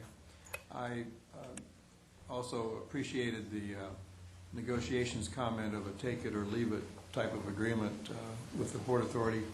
And then when I got back to section 11 and 12, in the cost and expense and in the reps and warrants, I noticed that in the cost of expense, I mean, we don't even get an out for delays by act of God. And in the reps and warrants, there's not even to the best of the city's knowledge. It's an absolute statement. Is our benefit from this such that taking on these kinds of risks are mitigated from the overall benefit of being able to access the port? How are Yes. how are we dealing with these higher than normal risks that would be in an agreement that we would otherwise negotiate? One, that we're insuring on these risks with respect to the different issues relating to this operation. But secondly, the benefits of going to the Port of Long Beach is pretty tremendous for us because of the disposal of this material. And in going through it, it's been a determination from staff's standpoint that in spite of the fact that we didn't have a lot of room to negotiate, read none, we felt it was worth the risk based upon the situation. It may not be normally the type of contract we would recommend, but in this situation, we felt it was an acceptable risk. Thank you. Councilmember Selich? Dave, when we set aside the reserves for this project, I don't recall that we set aside a percentage coming from tidelands and a percentage coming from other sources. So was the idea that we would seek as much out of tidelands and the rest would come out of the rest of the general fund? Yes. I actually have a further thought on that. It seems to me that this ought to be represented as a loan from the general fund to the Tidelands Fund, so that it becomes an obligation of the Tidelands Fund, and that future revenues from Tidelands would be available over time to repay the general fund for this expenditure. I know we had some conversation about that at one time, and this is in the Tidelands, that's for sure. And we do have a Tidelands master plan that we need to put together here, including dedication of funding sources and that sort of thing. And it seems to me that that would be the better way to go, to represent the general fund expenditure as a loan to the Tidelands Fund that could then be considered a Tidelands use. Since we're going to go to state lands anyway to get approval of it, why not? You're right. That's a path we could take and probably should take. I guess I never looked at the logistics of a loan from one to the other. I just assumed this was a project that's reimbursable within the Tidelands Management Program once that's developed. In other words, we're fronting this with the expectation that other revenues would cover it and reimburse it. So if there's a better mechanism to do that, we'll do that. But I would like to have a clear mechanism by which the general fund gets reimbursed over time. So David, maybe we'd do a resolution. Right, we could document it as potentially an express loan from the general fund to the Tidelands Fund. And then, once we've worked out the details with the State Lands Commission, then we could confirm the ability for reimbursement. I haven't looked at exactly that issue or considered that particular aspect, but I don't see any reason sitting here right now why we couldn't do that. Well, then I'd like you to study it carefully, and if appropriate, come back then to council with an item for that we can talk about and make sure we have a good, careful understanding of. Okay? Councilmember Daigle? Well, I think part of our acceptance into the Port of Long Beach was that our sediment has the right chemistry, and then also really a credit to our staff and team of consultants that we had our permits in order, and we demonstrated that we can perform. So thanks for your help there. And I remember several years ago talking to Colonel Magnus. He was the district commander for the Corps. He got an awful lot done here, and I said to him, our community has been wringing our hands for 70 years on how to dredge this harbor. Can you give us some simple guidance? And what he had to say is, you can't move sediment until you have a disposal site. So our efforts over the years, we did many studies, and we had a careful evaluation of the various options, and I think we've come up with something that's cost effective. So thanks for your work on that. And if we mind our P's and Q's and our very good little boys and girls, we'll be okay under the contract and maybe even be able to put some more stuff in that hole. All right, any more comments from council? Councilwoman Daigle, did you? Okay. Do we have comments from the public on this item? Well, okay. Bring it back to council. As you consider a vote, council members, I wanted to also thank Chris Miller and Public Works staff for placing the emphasis that this project needed. And as Councilmember Daigle noted, it's a real accomplishment. It's an accomplishment on your part to dedicate the funds for it. And I sure appreciate Chris and Public Works' work in meeting this deadline. We're not done yet, but we're mighty close. Councilmember Rosansky? Just comment that I can recall a conversation probably about 5 or 6 years ago, right on this dais here, where former Councilman Nichols asked, why would we ever be doing anything with this? And I told him at that time, I said, we will someday clean this up, and today is the day. So with that, I'll leave it to Leslie to make the motion since she worked so hard on this. I would like to move the action as recommended by staff, and then also to look into explore the path recommended by the mayor. I'll second that. Okay, any further comment? Please vote. Motion carries unanimously. All right, this is a red letter day for the city of Newport Beach. This is just great.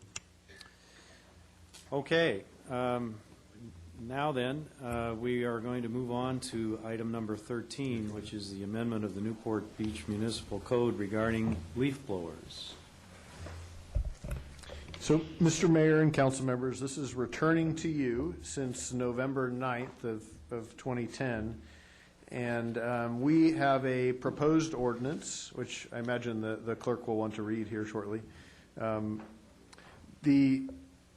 As we present that to you, and I'm going to ask Rob to go through a really brief presentation, I want to acknowledge something I've acknowledged to you verbally, that I'm not sure if we got your direction exactly quite right from November to now, and I take the blame for that. But I also know this is a challenging issue, and we have a new council member. The poor soul now has to weigh in on this tough issue. But we welcome your input and your thoughts as we make the presentation. Rob Houston, please. Thank you, Mayor and Council. Before you have an ordinance number 2011-12, an amendment to the Newport Beach Municipal Code that would ban the use of gas-powered leaf blowers in residential neighborhoods. Just as a brief review, in September of last year, a survey was completed. It asked the question, should there be a ban on gasoline-powered leaf blowers in residential neighborhoods? The response for resident homeowner associations was 69% yes. For landscape companies, 16% yes. For residents and business owners, 71% yes. There was a discussion, as was mentioned, at the study session November 9th, wide-ranging discussion, many items in the area of leaf blowers covered, including reasons for a ban, be it pollution, dust, or noise, areas to have a ban, be it residential areas, commercial, civic properties, or the entire city. Discussion also occurred on types of equipment, be it all leaf blowers or just gas-powered ones, and the idea of having an allowance for HOAs to opt out of a ban. As that discussion happened, staff then prepared a proposed ordinance before you that tried to take that direction and put it into words. So before you, you have an ordinance that contains a citywide ban on gas-powered leaf blowers in residential areas only. It has an option for homeowner associations to opt out of the citywide ban. It has a phase-in period of 6 months before the ban takes effect. The ordinance does not apply to electric leaf blowers or vacuums. It does not apply to commercial areas, city parks, or medians. That's tried to be a quick report. That puts the amendment back for council's review discussion. Okay, Mayor Pro Tem Gardner. This spent some time at EQUAC, and one of the things, it's not just the noise. It's, for many people, it's the fact that it's kicking up all the dust and the pollen and the allergens and everything. And I don't think that by just limiting it to gas-powered leaf blowers, I don't think we deal with that issue. I'm also reminded of a story that Mark Harmon told about when they went to electric blowers in Claremont, that they had to get generators. And the generators were the cheapest generators they can find, were noisier and more polluting than the gas blowers. So I would think that if we are going to pass this, it should be both gas and electric leaf blowers. It shouldn't include vacuums, because vacuums do avoid many of the blowing well, they don't blow at all. They suck it up, so you don't have people with their allergies having the problems that they have with the vacuum. I know there's been some concern about, well, is it hypocritical that the city can do it, but maybe an individual can't? I say the one advantage, it's the same advantage perhaps that homeowners associations have if they decide not to opt out. I mean, if they decide to opt out, is that when you've got one entity, you can control it. You can say, okay, we're going to do it at these hours, and that sort of thing, which you can't. I mean, one of the biggest arguments we get, complaints, is not, if all of them came at 9 o'clock on Wednesday morning and we're done by 9:30, probably we wouldn't be here, but it's that they come at 9:30 on Wednesday and then maybe at 11 and then on Friday, and some people feel like by the time you get a couple houses on the side, across the street and in back of you, you can have something every day or all day or something. So I do think that when you have the single entity, you do have a control, and while it's not ideal, of course, to be able to do some things that you say your residents can't, you can make it less onerous on the people surrounding you because you can control the time, and even you can make real recommendations and stringent recommendations as to the type of machinery. That has to be new, it has to meet the decibel standards and everything. You can do that with a single entity in a way that you cannot do it with individual residents.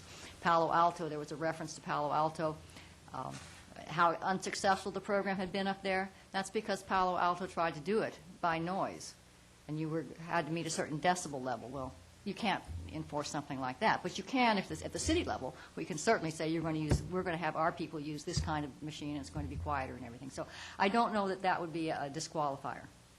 So I'm going to be supportive of this. Councilmember Curry. Thank you. Mr. City Attorney, we received a communication today from the Outdoor Power Equipment Institute, who asserts that they are the international trade association representing the manufacturers of lawn and garden equipment. And they make the argument that the Federal Clean Air Act preempts us from taking the proposed action tonight. Do you have an opinion about that? I have the beginnings of an opinion about that. We received that letter at about 4:15 today. Their argument related to the Clean Air Act really presupposes that what we're doing is regulating emissions of gas leaf blowers. But the reality is what the council has done, and what I believe basically our record shows, is that you're not addressing emissions. That wasn't your intent. You were addressing noise and secondary effects of leaf blowers. That, in fact, the goal was not simply to affect emissions, but more to address the noise and the blown dust, et cetera, which is not an emission from a gas-powered engine. There is case law, however, that we've reviewed that deals with the question of whether or not the intertwining of reasons based upon the legislative record includes a portion being the regulation of emissions. My take on it is this. In the 2 hours or so that we had the opportunity to research the position taken by the Trade Association, is that my recommendation is for the council to proceed forward with an approach as it feels is appropriate. It would be if you chose to take any action tonight in whatever form you make that choice, that this is first reading if you go forward. Then we will complete further research on the issue before second reading and be more solid and have a different recommendation for you. Getting this type of late notices, I'd rather not throw off the council's action, and I think a full discussion is warranted tonight. But I would like to make it clear for the record from my recollection of these discussions that we're predominantly addressing noise and blown debris not emitted to carcinogens or whatever else might come from a gasoline-powered engine. That was what the underlying purpose, I think, was what generated this approach. That certainly summarizes my view of this. I will tell you, I'm least of all concerned about the emissions of these machines, and much more concerned about blown debris and pollutants and the noise. And for that reason, I support Councilmember Gardner's assertion that the electric blowers also ought to be included. However, I do live on the peninsula. We've just had a pretty solid demonstration of what blown sand can do. It's still all over the place down there, despite the manful efforts of our municipal operations department. But in any event, with regard to the electric, I would like to include it in the ban, but allow for an exception for resident-operated electric blowers to be used for people who are seniors, that is, for 65 and older or otherwise handicapped, and need to have that ability, especially for places like the beach. So that would be my desire, just as a point of clarification here. Do we have other comments from council? Councilmember Daigle? I look forward to hiring a senior to do my property, but anyhow. Well, no, I said resident operated. Yeah, well. Resident operated. I'll invite my aunt or something out. Yeah, there you go. My concern has to do with the opt-in. I'm a senior. Or the opt-in. What will you pay?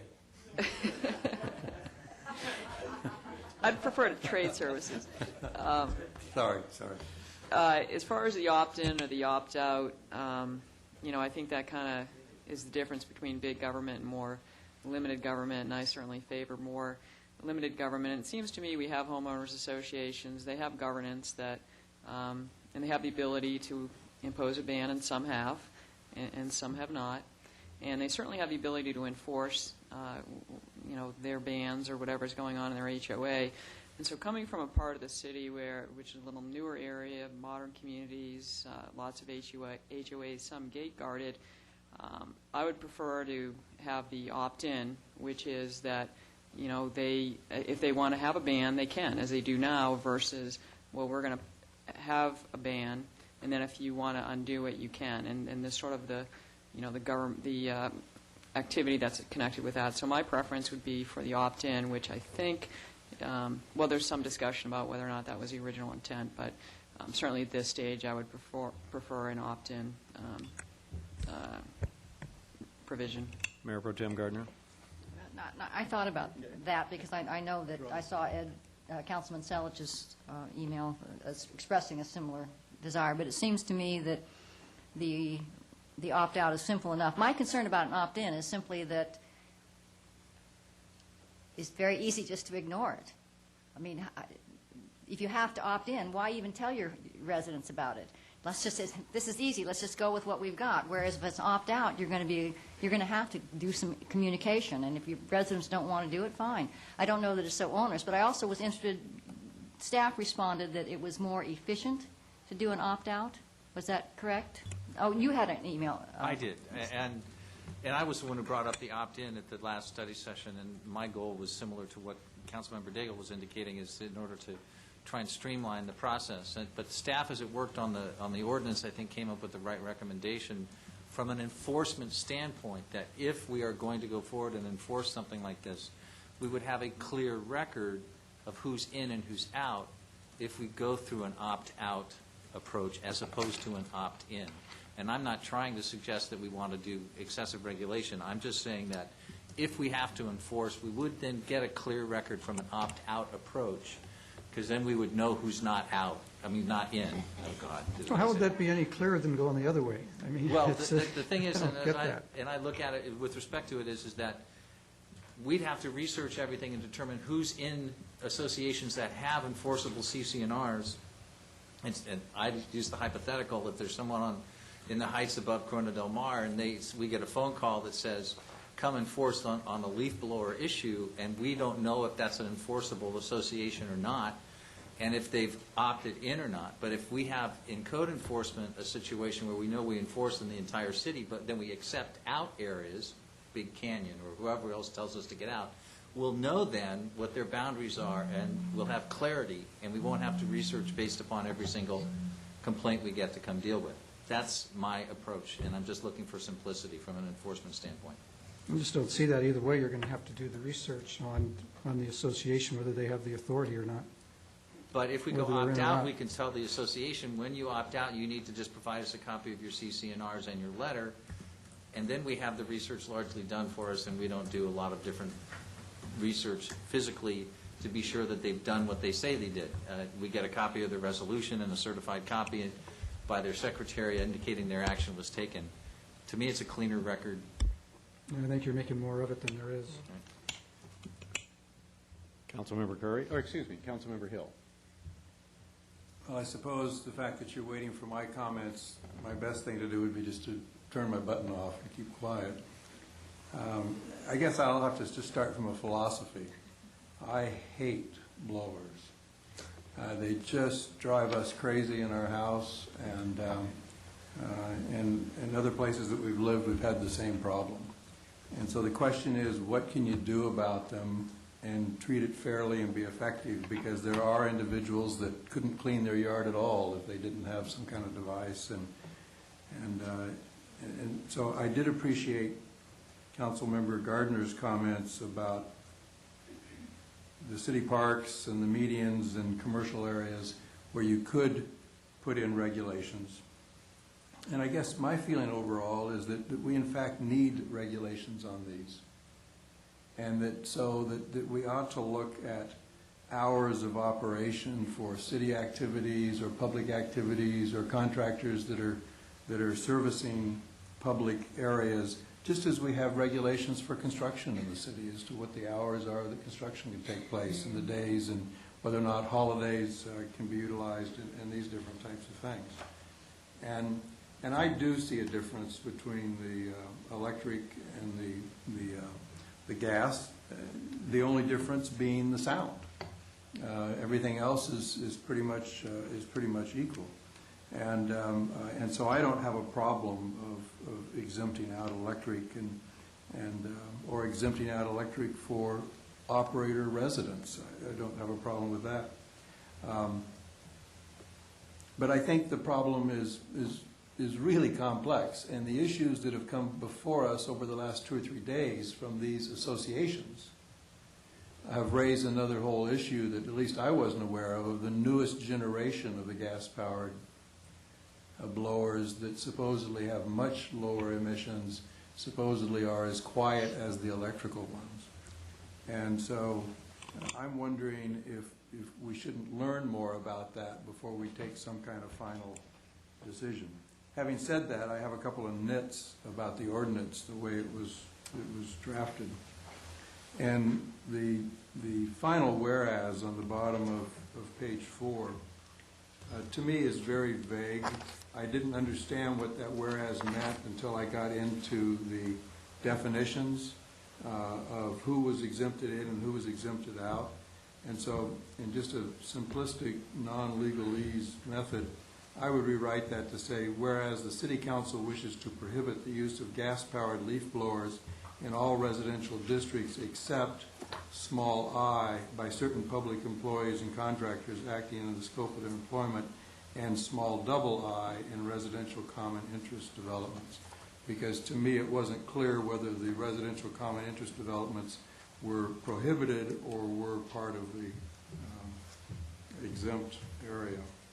And then the other nit that I had is in the use of leaf blowers under 3A, where you define the opt-out, if you will, it doesn't say how they do it. I mean, it seems to me that there needs to be a method for them to direct them as to what they would do. It just says that by their association rules and regulations choose to be exempt from the restrictions contained in this section. So what do? They just put it in their own minutes, or do they have to send a memo to the staff, or do they have to file a form?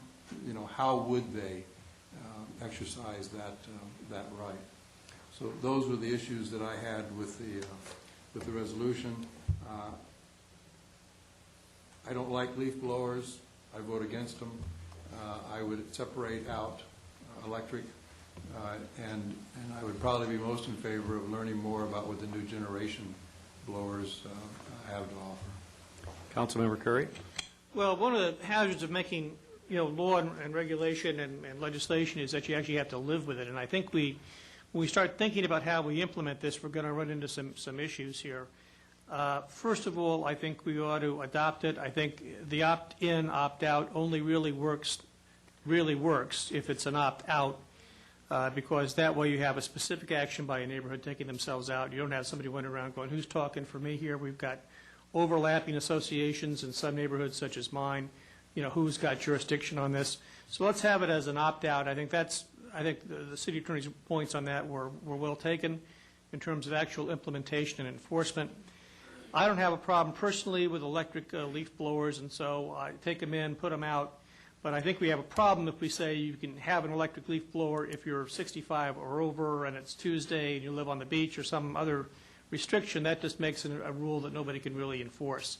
So I'd be in favor of, allowing electric leaf blowers and leaving the ordinance as it's written as it relates to gas blowers, allowing neighborhoods to opt out. And I think that gives us what people have asked for, because this is really a rule and an ordinance that's come to the council because neighborhoods, particularly in Corona Del Mar and some other areas of the city, have come to us and said, deal with this issue, give us the tools to deal with it. And I think we are doing that with this pretty well thought out and certainly long in gestation ordinance that's before us tonight. Okay, Councilmember Gardner. Just to address something that Councilman Hill was mentioning, EQAC did look at the ideas of various ways of trying to control this. And the issue is that we've got so many individuals that are doing yard work that to set a standard for you have to have this kind of model or something, how we would ever control that and monitor it and have them come in. I mean, it would just be a very expensive proposition for us. And so we looked at Laguna. Laguna has had this enforced. We talked to the city manager. He said it wasn't an issue. It seemed to work well for them. And that gave EQAC at least a lot of confidence in suggesting this come up to the council. Okay, I had a couple comments. First off, I think we have something like 168 homeowner associations or 151. I mean, it's a huge number of associations, some of which have real authority and some of which don't.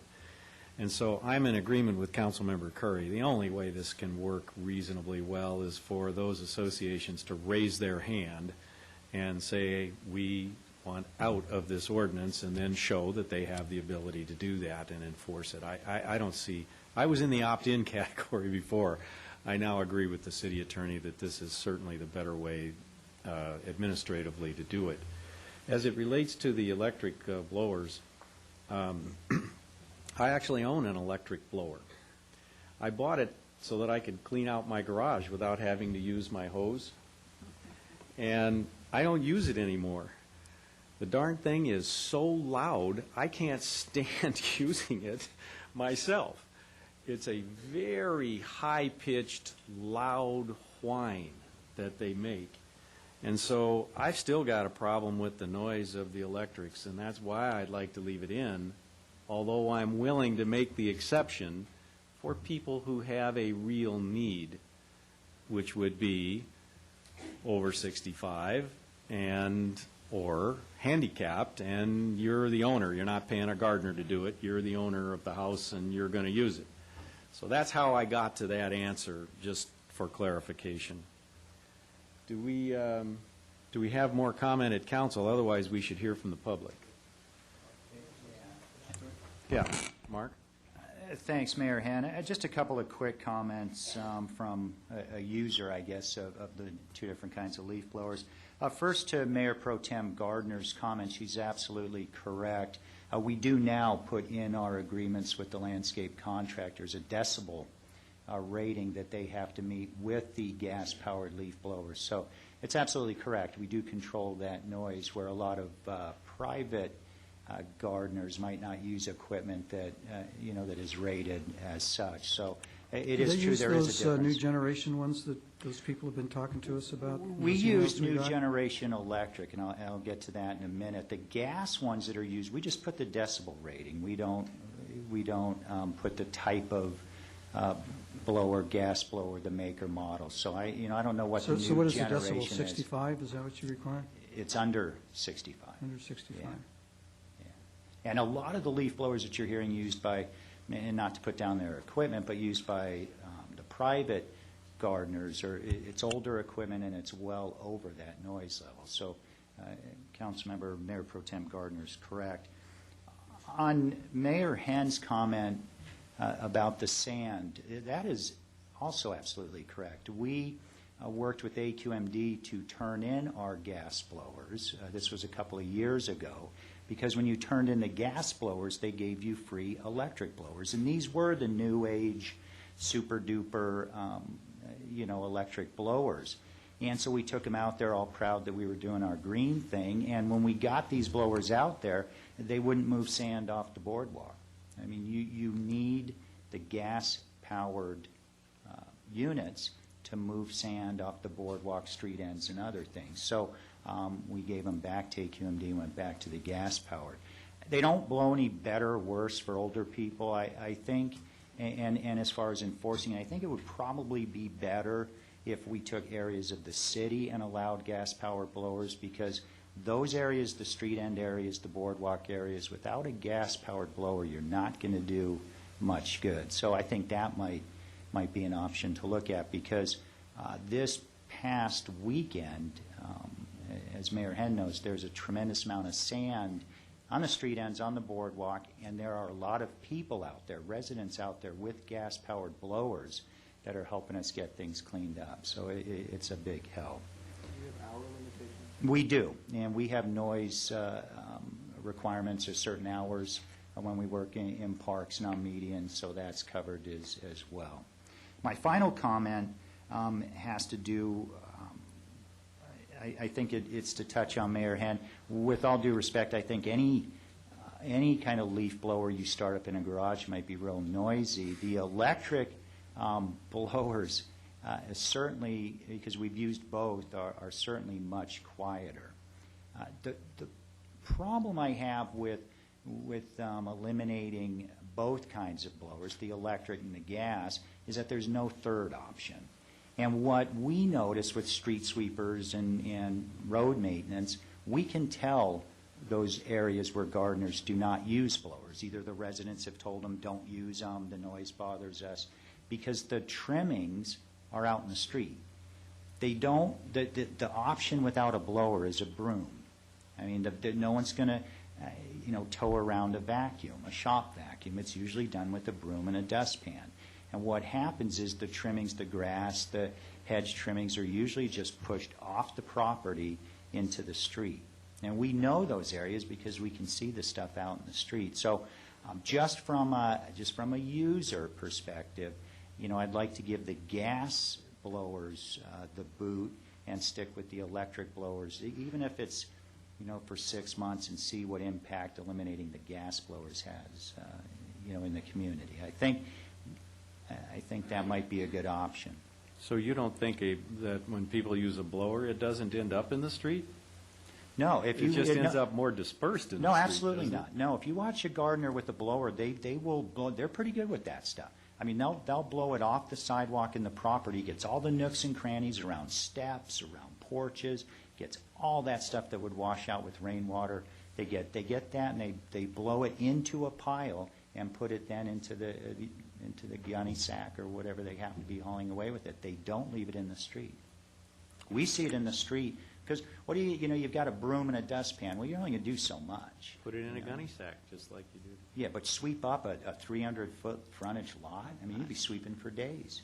You better get a lot from that one house. What about the issue, though, of power? Well, I mean, you say you're the one that told me about the experience in Claremont Yeah, and the I fact know. that you were using generators. I know. You ever say something that you... No, and that's absolutely true. When we did this in Claremont about 10 years ago, what happened was people were mounting these old generators on the back of pickups. But now, the new age of equipment, we have these rechargeable batteries you can put in an electric leaf blower, and it'll work for a couple of hours. They have charging stations you can put in a truck, charge the batteries, use different batteries. There's a way around the generators. Not to say some people might not do that, but technology's kind of caught up with that. You don't need the beat-up generator anymore. It's just some thoughts on as we move forward. I probably confused the issue. Dave, did So you how- have a gardener Yeah. in your Laguna place? Yeah. And did they...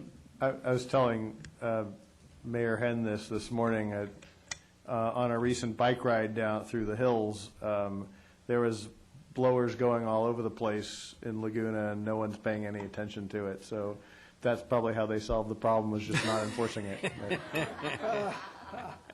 And just, if I may, on the Laguna issue, after we received this letter from the Trade Association, I called the city attorney for Laguna to say, hey, to find out if they've gotten any objections like this. And he said, well, we don't really deal with that. I mean, it was adopted 15 years ago, and I never hear anything about it. So my impression is that well, certainly 15 years ago, the issues that we're talking about, the emissions and such, were not something that was regulated with preemption and stuff that we're facing now.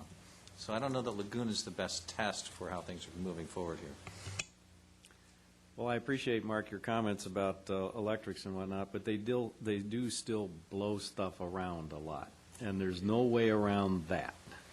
So, anyway, all right, any more council comments? Then let's hear from the public.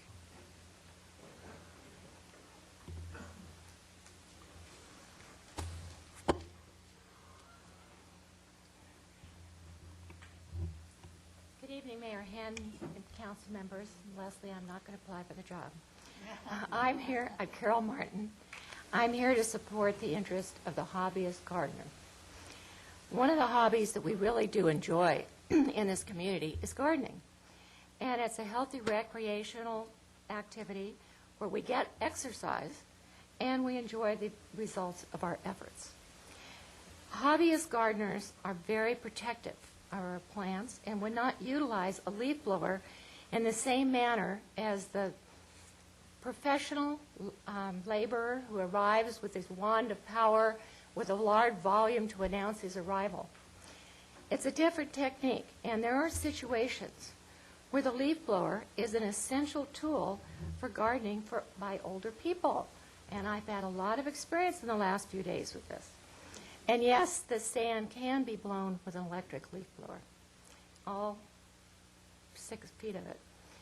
It takes more time because you have to let each layer dry out before you take the leaf blower back. Carol, I have to say, I ran this morning, and the boardwalk in front of your home was absolutely whistle clean. Wasn't it? You didn't look at the sides of it, though, did you? That's still waiting to dry out. Okay, from the survey responses of the survey that you commissioned, it really does not appear that the request for abandoning leaf blowers was aimed at the senior citizen homeowner whose recreational hobby is gardening. And I would therefore want to encourage you to exempt the senior citizen resident who tend their own yards, in addition to exempting the homeowners associations, the parks, and the public employees. We really do try to be responsible. We try to do our best, and I hope we're not offensive. Thank you for your time.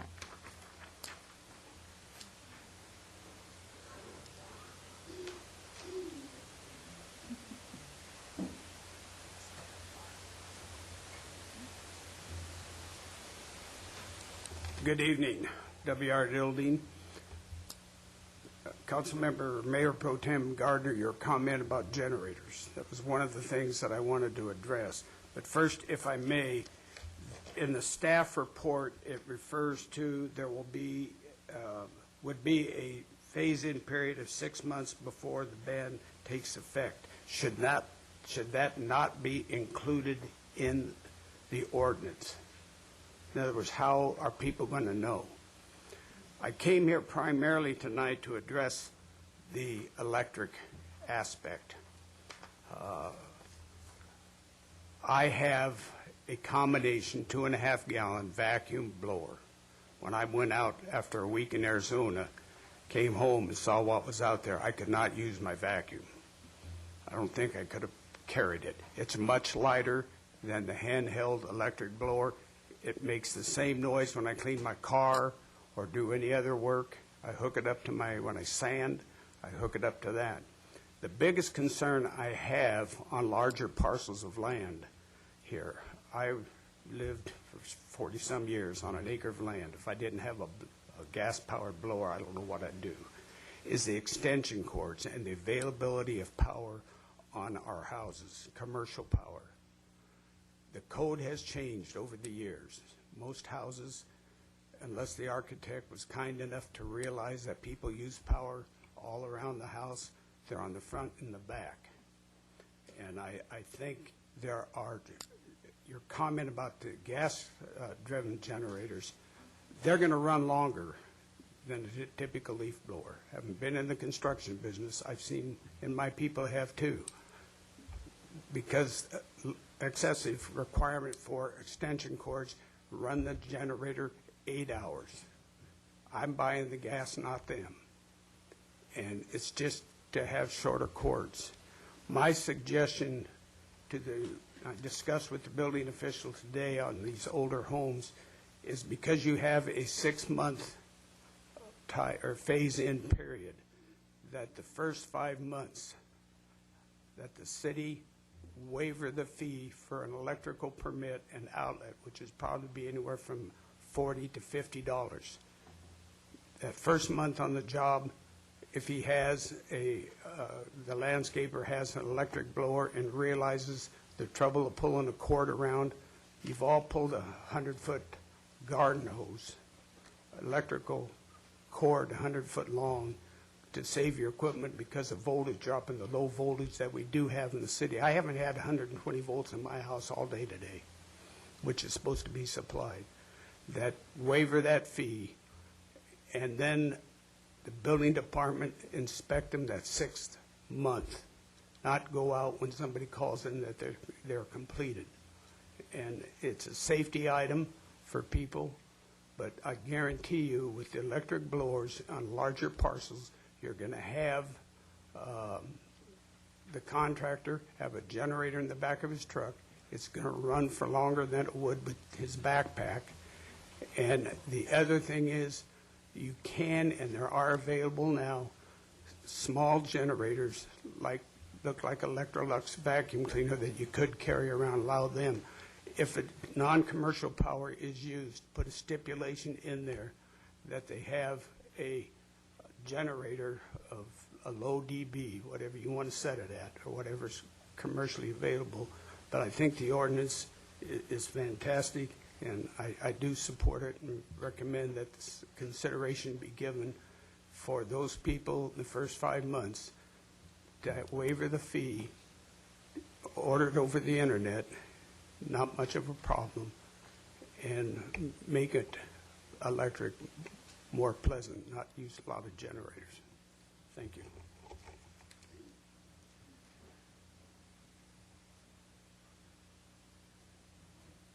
Hello, everyone. My name is Claudia Gray. I live in the Bonita Canyon community, and this is my first council meeting, and you can see how important this must be to me to come to this. I've been living in my house for 11 years right now, and starting last year, I'm almost to the point that I want to move. It's unbearable. In my community, not just because I don't have a gardener, I enjoy doing the work. I think myself and my next-door neighbor were the only ones without gardeners. And starting in the morning by about 7:15, it starts, and it doesn't stop. It does not stop. I know that they must be loud because not only do I hear them on my street, which you could almost imagine that you would, you hear them on the next street, and not just backing up to my backyard with the people across the street. That's how busy they must be. I know that there are some very professional gardeners that come. They have their names on the truck, and they have a very shiny truck, and everyone is very cool. But then there are the gardeners that come in on 3 wheels, and probably those are that's the very old equipment that's very loud and noisy. But I'm actually dreading this spring and summer because I know that it'll be impossible to enjoy your patio. Last year, I remember when it got warm, we would just go around and start shutting windows.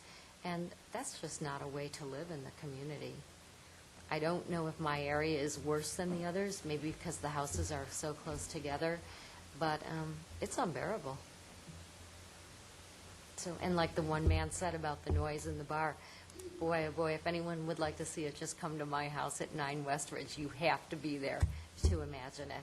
And now that it's daylight savings time, just a couple of days ago, it was already 20 to 6, and they were still going. So, thank you, everyone. Thank you. Please vote yes. No begging. Good evening, Mayor and council members. Karen Tringali, Corona del Mar. You're aware that we've done a number of surveys of both our residents and our members on this issue, and overwhelmingly, people support restrictions and bans on the equipment, so I won't go back over that. But I guess I just want to reiterate that there are really three issues that were identified by the respondents to our surveys. Noise was only one. It was the particulate pollution and then the debris that ultimately ends up and impacts our bay and our water quality.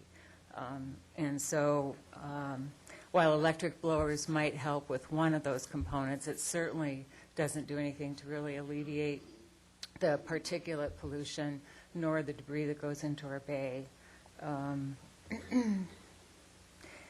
Therefore, really a full ban would work towards solving all those issues.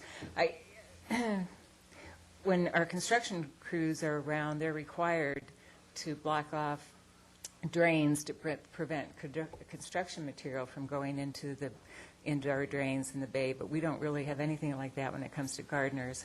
And we've actually called code enforcement a number of times because of the debris that was blown directly into the street, directly toward the drain. So it may not happen everywhere all the time, but it does happen. So again, the Residents Association has supported this ban and would encourage you to vote for the ban. Thank you.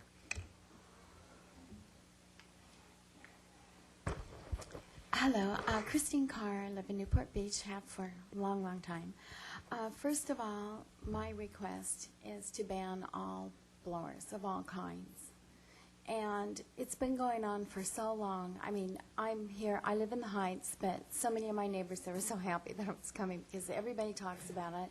Even with the city, with the blowers, the dogs get scared. I mean, that's a whole nother thing, but at least residential gardeners need to stop it. I mean, I've stopped it. Actually, I have one house, I'm in my house, but the gardeners next door to, on both sides, they do not blow over to my house. I've actually offered to pay extra, and I have, for them not to, because if you have the windows open and they're blowing from one side, then the next day they're blowing from the other side, and then the next day the house behind, they're blowing that way. It goes all over the cars. It's just insane. And everybody's afraid to take a stand. Why don't we just take a stand, keep it simple, stop them? Why do we have to keep going on and on? It'll probably come up in 6 months anyway again, but please consider stop them. Thank you.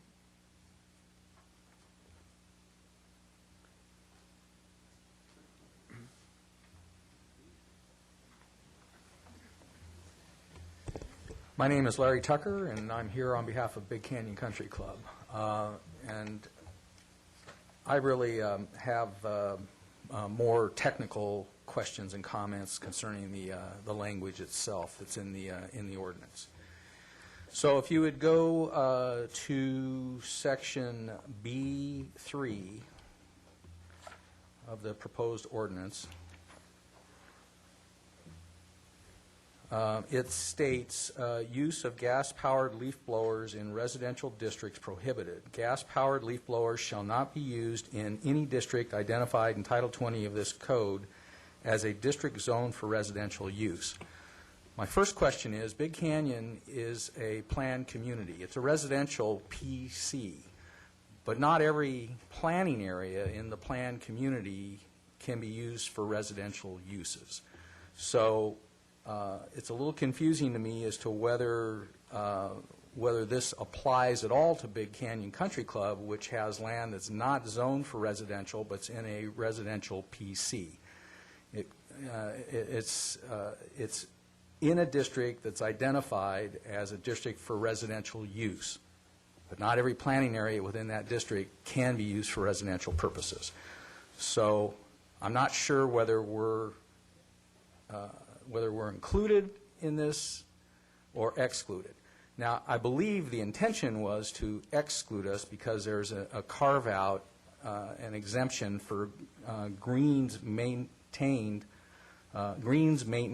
on golf courses conducted within certain hours. But if we're not in a residential district for definitional purposes, of course, there's no need to be exempted from something that doesn't apply to you in the first place. So it's a little confusing to me. However, if you were to decide that we are in a residential district, then I would like to modify the exemption language, because it's not, the greens in our mind is where you do the putting. But we have over 100 acres, and we use leaf blowers all throughout the golf course, many of which aren't anywhere near anybody, most of which. But we have areas with deciduous trees. We have areas with eucalyptus trees, which aren't deciduous, but seem like they are every time there's a big storm or a wind. They're really messy. And that's the way we clean up, because we're cleaning up acres. It's very similar to what the city does with its parks. When the wind blows, stuff goes everywhere. Except for with us, you can't find the golf ball when you have leaves all over the place. So those are my two issues. I think that we should be exempted as not in a residential zone, but maybe you have other golf courses that are in a residential district that the language was attempting to address. Okay. Thank you, Larry. Anybody have any questions for Larry? No, but I think that's a good point, because I took it, I mean, I know enough about golf to know what greens are, but I took it to mean the whole golf course. And we have practice facilities. So, I mean, maybe we just would eliminate range. the word greens and just say maintenance on golf courses or something. And practice facilities, too, because we have a driving range, which really isn't the golf course, per se, and I think and putting green. Common sense to me would just say that yeah, okay, Big Canyon is different in the sense of it's in a residential area, but it's a golf course and wouldn't be that would be the way I would interpret it, but I don't know if the city attorney would feel we had to make a different clarification. Or you could just limit it to land used for residential purposes within residential PCs. I think Mr. Tucker raises some very good points that need to be wordsmithed. I don't think just leaving greens is the right way to go about it. Mm-hmm. I think he's raised some appropriate questions with respect to maintenance of golf courses and with respect to Big Canyon regarding its different actual areas within its residential use.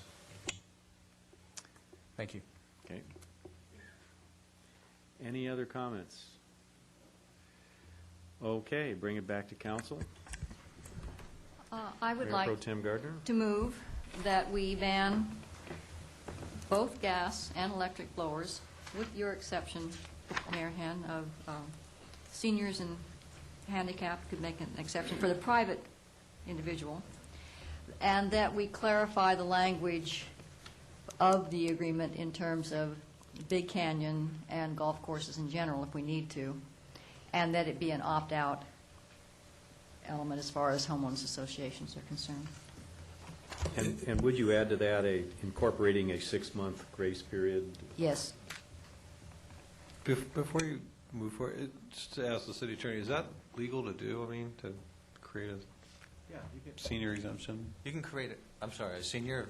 The 65 and over. Yeah, I think you can do that. I don't think that creates a problem. It may be difficult to enforce, but as far as legally creating the exemption, I'm not exactly sure how we enforce it, but you can legally create the exemption. All right, I'll second the motion. Do we have further discussion? Councilmember Selich? Yeah, I'm really not in favor of the motion or the ordinance as it stands.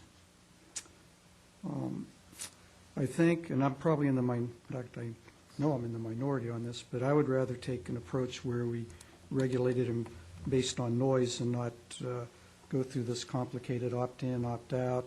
If you're so old, you can use them. If you're not so old, you can't use them. And go with a much simpler type of situation. And I found an ordinance that was adopted by the city of Menlo Park that's very simple. It's a 2-page ordinance. And what they do is they go and they limit the use of leaf blowers to what they call a certified leaf blower, which means only those leaf blowers that are measured at 65 dBAs or less at a distance of 50 feet by an independent laboratory per some national standards, ANSI Testing Institute, which I think is the new generation leaf blowers that have been referred to us by some of the industry people that have contacted us. And it just seems to me it'd be a much simpler way to deal with this. instead of getting into this complicated system that we're setting up. And I think the system we're setting up is doomed to failure because one or two things that's going to happen. Either we end up ignoring it, like apparently Laguna Beach does, or we'll be back in a few years and maybe adopting an ordinance similar to this. So I'm not going to be able to support the ordinance, even though I am in favor of regulating them, but not in the manner we're talking about. Mr. Mayor, as you discussed this, Rob handed me, it is Newport Beach Municipal Code 10.28.045, which is about real property maintenance. And as of January 1, 1999, any person engaged in the maintenance of real property, tools, equipment, otherwise, you have to, such equipment shall not be operated at a noise level that exceeds an A-weighted sound pressure level of 65 dBA as measured from a distance of 50 feet. So arguably, we have that now. Well, we do and we don't. We may not be enforcing it. What this specifies is that if there's a code enforcement guy goes out to check on it, there'll be a sticker on the equipment. There's no measuring of the device. It's a certified device. That's the difference. Okay. Other comment? Okay, we have a motion and a second. I had one more clarification. I apologize for Council Members Mayor Pro Tem Gardner's adding handicapped. I don't know how we'd enforce that if someone just says, "Hey, I'm handicapped," or whether I think I know how to figure out if somebody's a senior, but so I'm struggling a little bit with the enforcement. They drive Segways. Yes. So if you want to keep that in, if you're really, we'll have to work out some way to enforce it, but Okay, I can tell you I'm kind of struggling with it. Did you mention that, or was that something I added? Did I throw in there? I mean, I'm fine with just the senior. I was just thinking there might be someone that was lame or something, and not lame, I mean, limped, say. Well, so where are we? We're just saying seniors? Is that okay? And if I may, if I understand the motion correctly, what you're basically saying is make these modifications, bring it back to you for first reading is what we'll have to do, because this is far too extensive. Okay. All right. We have a motion. Oh, Councilmember Davis. Yeah, I'm maybe in the minority as well, but I think the proposal that Councilman Selich came up with, it's just more rational because it targets the issue, which is mitigating noise. And I think that's just a more clean way to do it. I would only say in that at least coming out of EQAC and the Cronenberg Residents Association, that noise was part of it, but it wasn't the only part of it. A lot of it was just the blowing around of the dust and the allergens. Further comment? All right, motion and a second. Please vote. With council members Hill, Rosansky, Selich, and Daigle voting no, the motion fails. Okay. All right, we are done with that item. On to item number 14. You can take alternative motions. You can take alternative motions if you want. I don't know where the failure came from exactly. Well, I think alternative motions, don't they come in before you vote on the motion?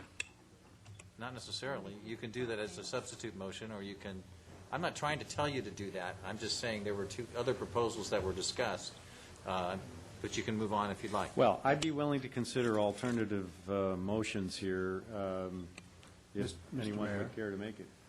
I would support doing anything my goal is to limit blowers. I just think that we've made it way too complex.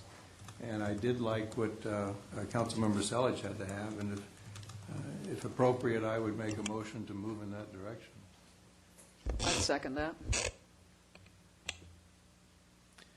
Okay, we have a motion and a second and discussion.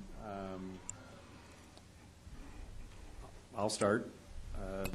That doesn't do it for me. I think this trying to figure out what's an appropriate blower and what isn't and all of that, beyond that, it depends on the maintenance of that item being maintained, et cetera. And it only addresses partially the noise issue and not the other issues that are of concern to me. So I will be supporting that motion. Do we have any other comment? Councilmember Curry. Well, moving in that direction is really not a motion, that's sort of a thought. So I'm not exactly sure what we'd be adopting if we were to pass this. But I don't think that's ready for prime time.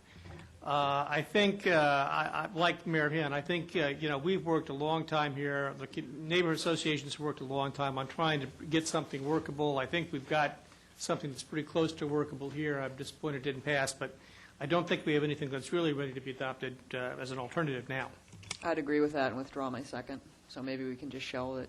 I think that's prudent. Okay, I think the motion dies for lack of a second unless somebody else wishes to second it. Might I move then that we adopt the motion, the ordinance as presented, exempting electric blowers? Second. Okay, we have a motion and a second. Do we have discussion on now the ordinance as presented by Councilmember Gardner originally, except that electric blowers would not be banned at all? Or was it the ordinance that we have written? Well, What's as here, moved if by it's opt out Councilmember or Gardner opt in? to start with. It would be as Councilmember Gardner initially moved with the addition, with the removal of electric. And So there there'd would- be a senior exemption? No, there wouldn't be, no. In other words, Not electric necessary. blowers would be allowed. Electric blowers allowed. Electric blowers allowed, actually, and the ordinance is written as an opt-out, so that would be part of it as well. So yes, it would be as the ordinance was written. And clarifications of Big Canyon. and And a golf six-month courses. grace, a six-month. And a 6-month implementation grace period. And you're not exempting seniors. Right. So now, Mr. City Attorney, is this something that we can move tonight, or do we need to really move for you to come back with an ordinance that's reflective of this?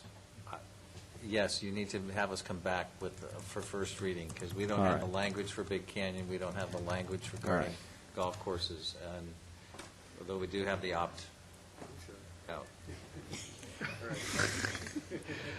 Okay. I'm Is not there feeling anyone quite that that is bold. not clear on what we're voting on here? All right. Yeah. Well,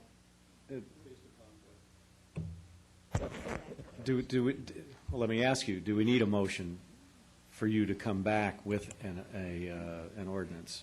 I would like it, because then I know I know I've got a majority of council telling me to do a Right, job, so, right. yeah, I would like it. Okay, so we have a motion and a second. Is there any further discussion? Seeing none, please vote. With council members Rosansky, Selich, and Daigle voting no, the motion carries. Half a loaf is better than none. Okay. We are on to item number 14. Why do you guys always, is it just because I'm mayor that you're doing this kind of thing?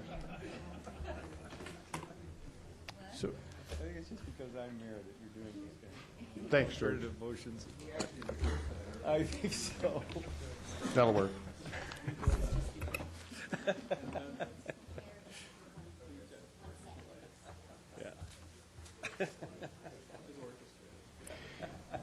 Mr. Mayor and council members, and for the folks at home watching, we spent, your council spent about an hour and a half this afternoon, so that's available on your study session to read, discussing the proposed contracting out of our parking meter and enforcement program. At that study session, there were a number of contract issues and questions that you asked us to bring back, and in conferring with Tracy McCraner, the finance director, and with Michael Torres, I think they've resolved the issues with the proposed vendor. We do have, I'm going to probably have Michael go over those proposed changes to the contract draft, and then Tracy has a couple of slides that you asked for, including different scenarios, and what will some of these things look like. So with that, Michael. Thank you, Dave. So you have before you right now a revised Exhibit A and B, and what I can do is just walk you through the revisions we've done to address the council's comments, and these have been negotiated with Central, and they've agreed to these changes as well. Under Section 2.1, subsection E, which is the second page, this was to address Mayor Henn's question regarding only having a reduction in fees. We've changed that now to allow for an adjustment, which contemplates both an increase as well as a reduction in either revenue or the number of meters. And then in either event, it would require the city to go back and negotiate with Central for a pro rata reduction.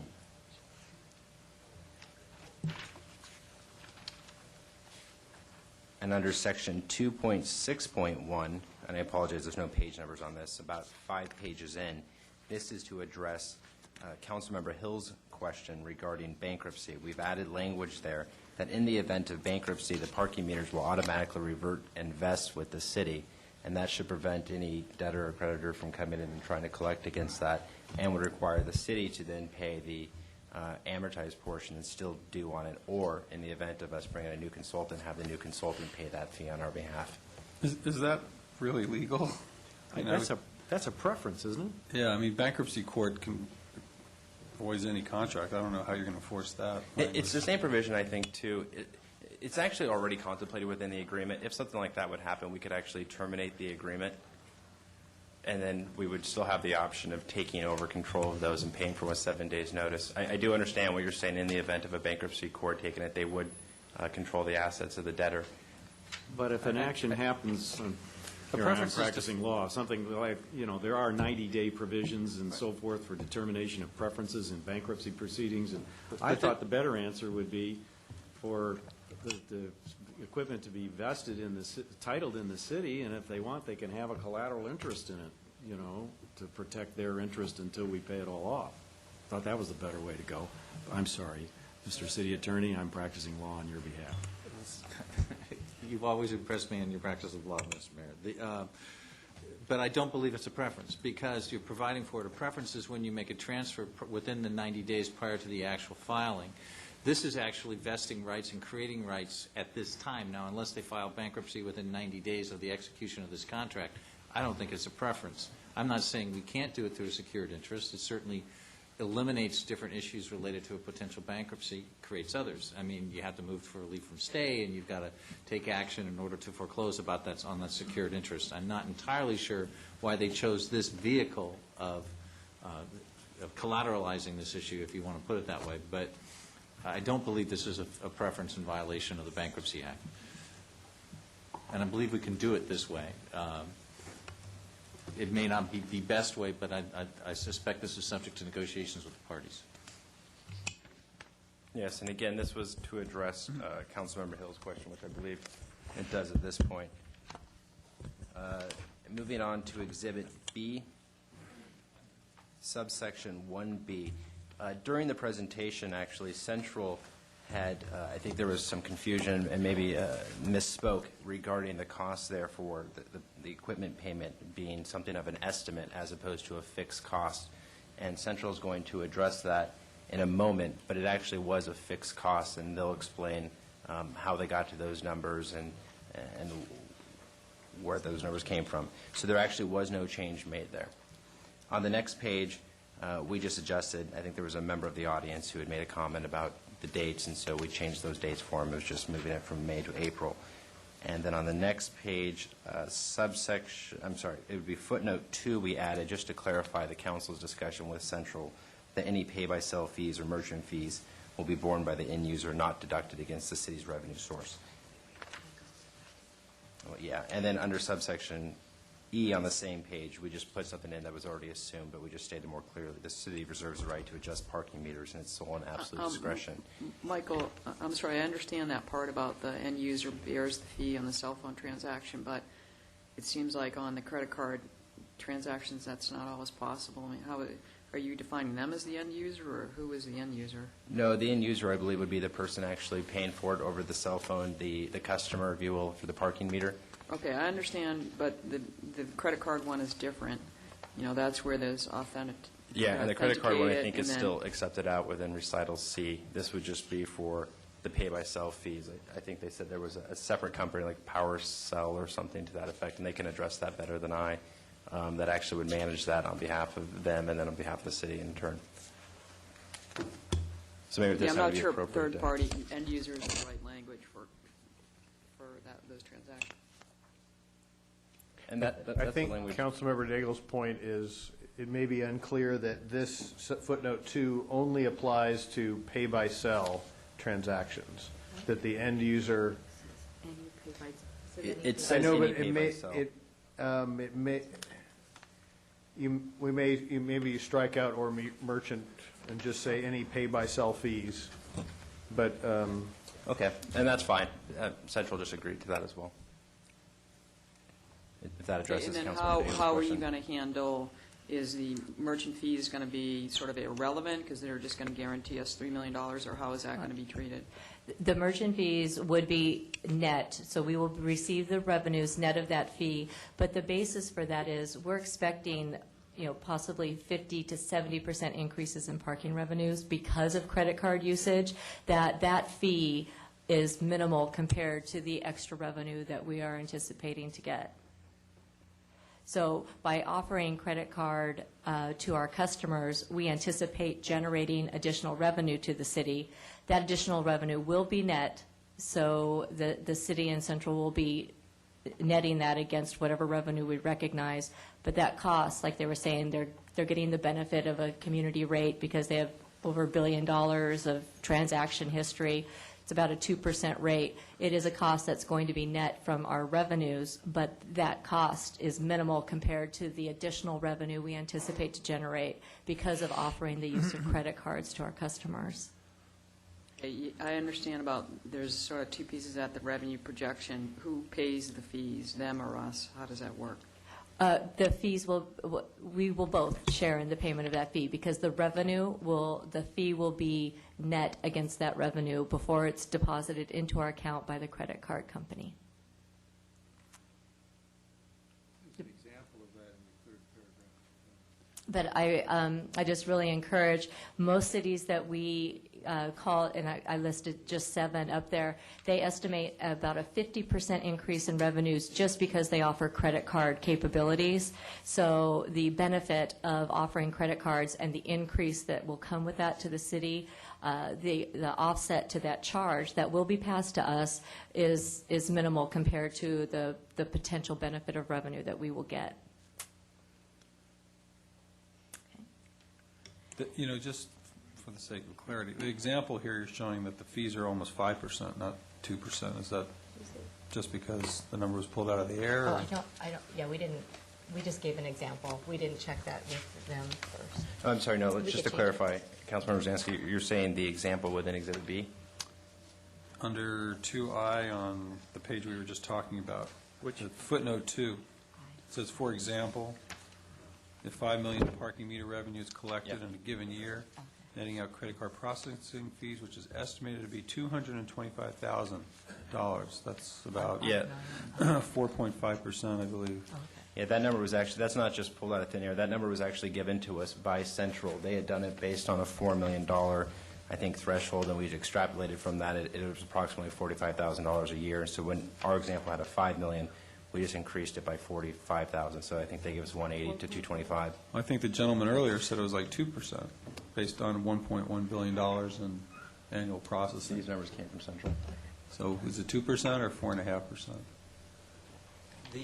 The merchant fees are anywhere from about 1.85 to 2%. Okay, so we wouldn't expect $225,000 in fees on $5 million in transactions. Should be less. Should we note that? Could we change it? Yeah. Actually, it should be a lot less because Yeah. 2%. conceivably, Should be some of $100,000. it- Yeah. Well, conceivably, a lot of that's probably going to be quarters and whatever, so Right. even We $5 just million don't- in revenue is not $5 Yeah, million. we just don't know. Credit card. Well, why not hold them to a percentage? I mean, if he says it's maximum, the ceiling at 2%, then let's go 2%.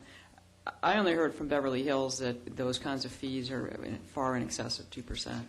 But if he represents 2%, why not hold them to that ceiling? I'd have to check. Yeah, I couldn't agree to that tonight. And this example, too, just to clarify, this is just an example. It's not actually a binding part of the agreement. It's just to demonstrate the breakdown and to show you what these numbers actually mean in a real-world setting. But, I understand it's an example. I know how to do multiplication. That's not the issue. The issue is what is the number. The issue is how we're trading one model for another model. One model, I know we're making about $3 million a year. So I want to know that on the next model, I'm going to make $3 million a year, or what I'm going to make to take the risk of entering into this contract. And so, I mean, these are pretty basic things. The gentleman represents 2%. I'll take him at his word, but, I agree with Leslie. Maybe we should have something in here, or 2.5%, or some number that you feel comfortable with. But, or if it's 4.5%, I'm happy with that too. I just want to know what it is, I guess, is what I'm saying. And I don't feel like I know what it is because the numbers are different depending on who and where I'm looking at it. Yeah, I guess the rationale is, well, we're going to make so much more money, it just is a non-factor. I think it is a factor in any contract. I think we should have and specifications. let me just add that this privatization of a city service here is different than I think anything else that we've done that I can recall. The other privatizations all involve something that didn't generate revenue. It was just an expense that we had. We pick up trash on the beach. We know what that costs us. We contract it out. We know what that costs us. We really know what the savings is. Here, there's a lot more moving parts. There's revenue from meters. There's revenue from tickets. There's transaction fees. There's potential increases in revenue or decreases in revenue. There's equipment being purchased, whether it's being securitized or not securitized, or vested or not vested. This is way more complex than any of the other things that we've done.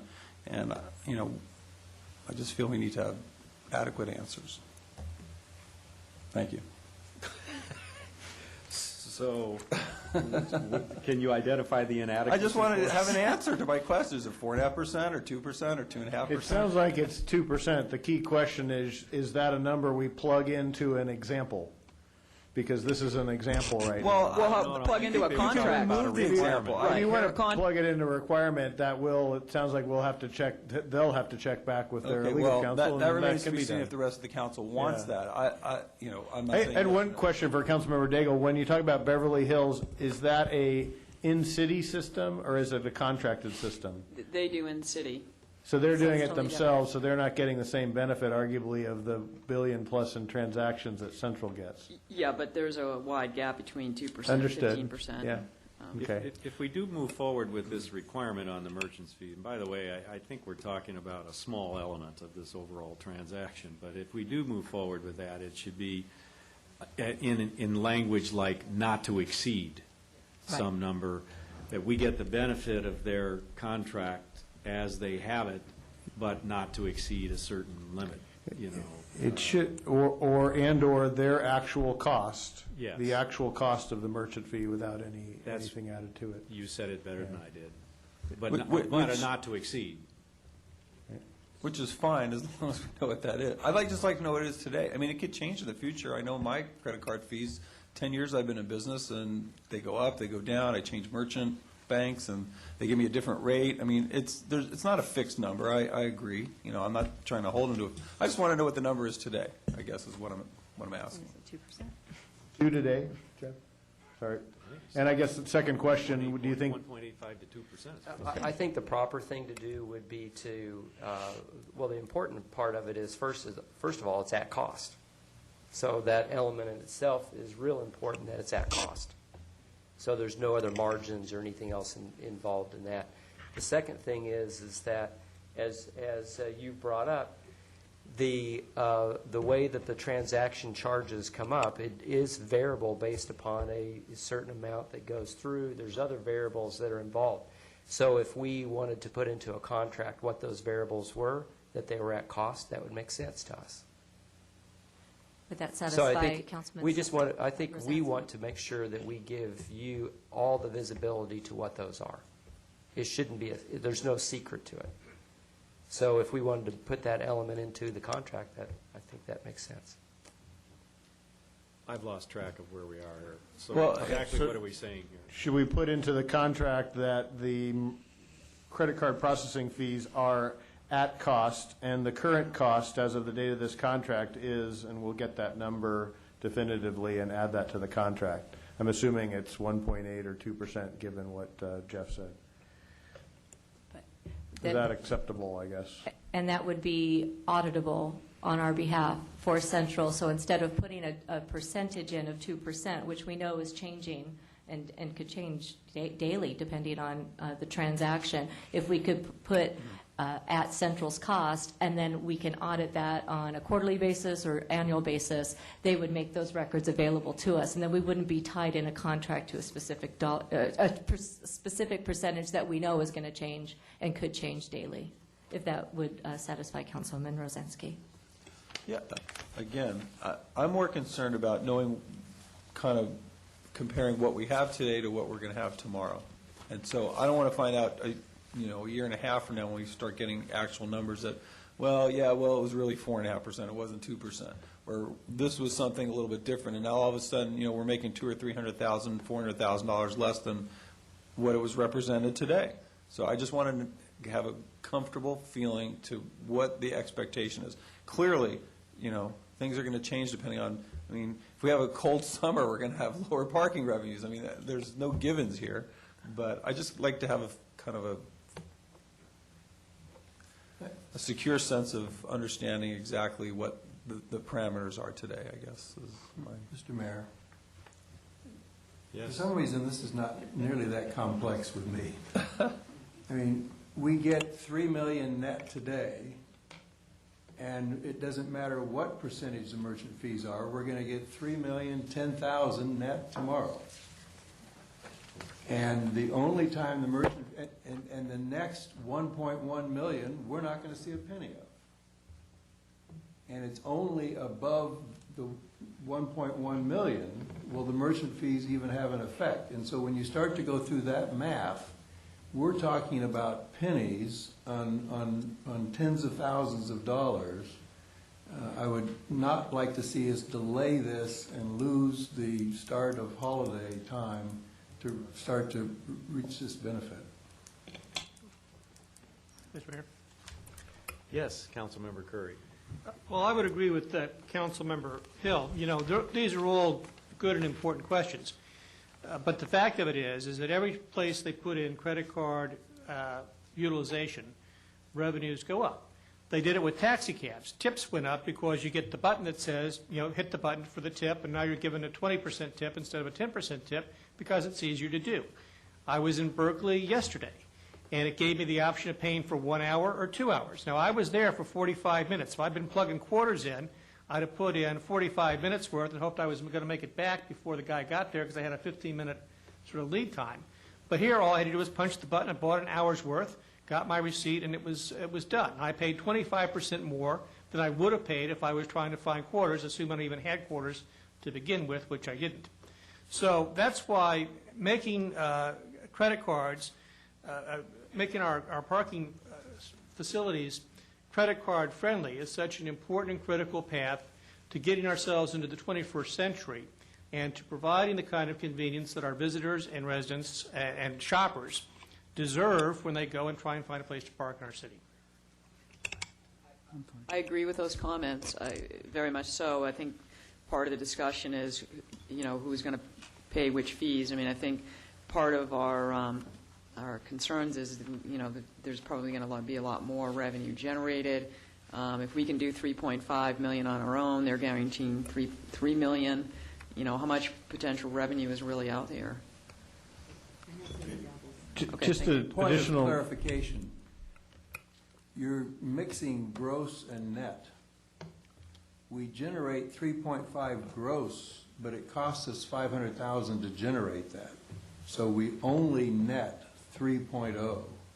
So we would net, in essence, the same amount on a guaranteed basis with this agreement, 10,000 more.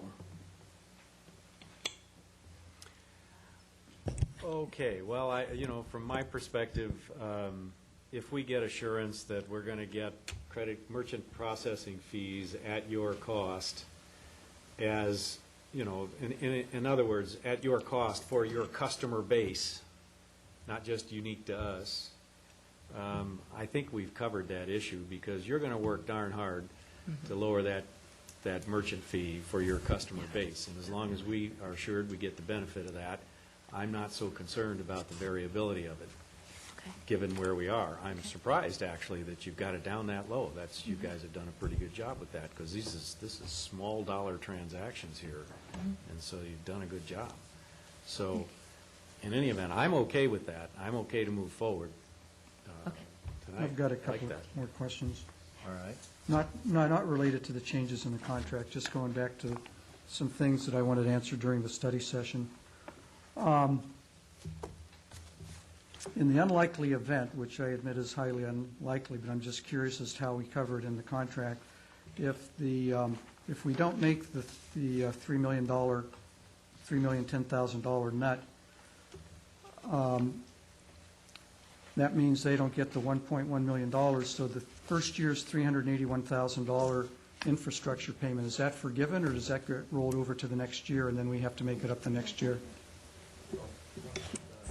It's by term, actually, so it's not by year. So let's say for the first year, if they didn't make it and they didn't get the payments because there wasn't adequate revenue, but in year 4, we had such a surplus of revenue, it would then look back to the first year and pay them. So it's by term. That's not what we discussed this afternoon. I asked him specifically, I said, so you're going to eat it? And he said, yeah. Is that?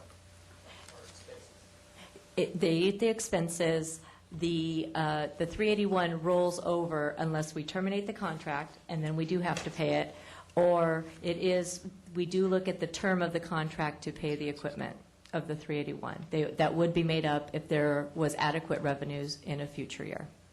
And also, just to clarify, it's all retrospective, so it would all go back to their expenses as well. So if there was a surplus enough to cover their expenses in future years, it's also term focused as opposed to year. So if that was said earlier, I think that was just a misquote or a misstatement. Okay. So it's by Well, that's term, exactly not by opposite year. of the answer I got when I asked the question earlier. I asked the gentleman, I said, so if we only get $3 million in revenue, I said, then you guys eat it? And he said, yeah. I mean, eating it doesn't mean it's collected in years 2 and 3. Eating it means it's just, at least in general business. Eating it is not a financial term of art. Well, I think any businessman knows what eating it is. I know what eating it is. I'm in the restaurant business. I know what eating it is. Well, all right, so then you're saying there is a recapture or whatever down the road. So we're looking at the entire length of the contract then. 7 years. It's not an annual basis where we go and figure this out. I want to make sure I have a clarification then, because I still heard two things too. So the ability to grab back applies to the operational costs as well as the amortized infrastructure, or just the infrastructure? Apply to both. Well, point that out in the contract, because I didn't pick up on that when I read the thing. Is that in the new Exhibit B? Is that It's we got Exhibit today? B, it's not new. It's Exhibit B, Section 1CI. I must have missed that. I must have.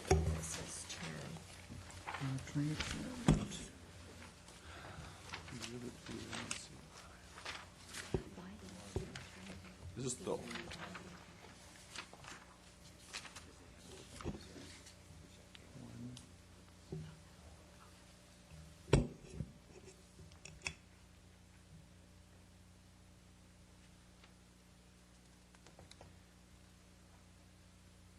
During the term.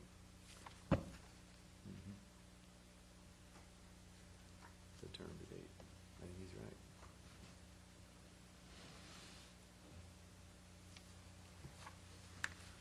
That's the recapture language.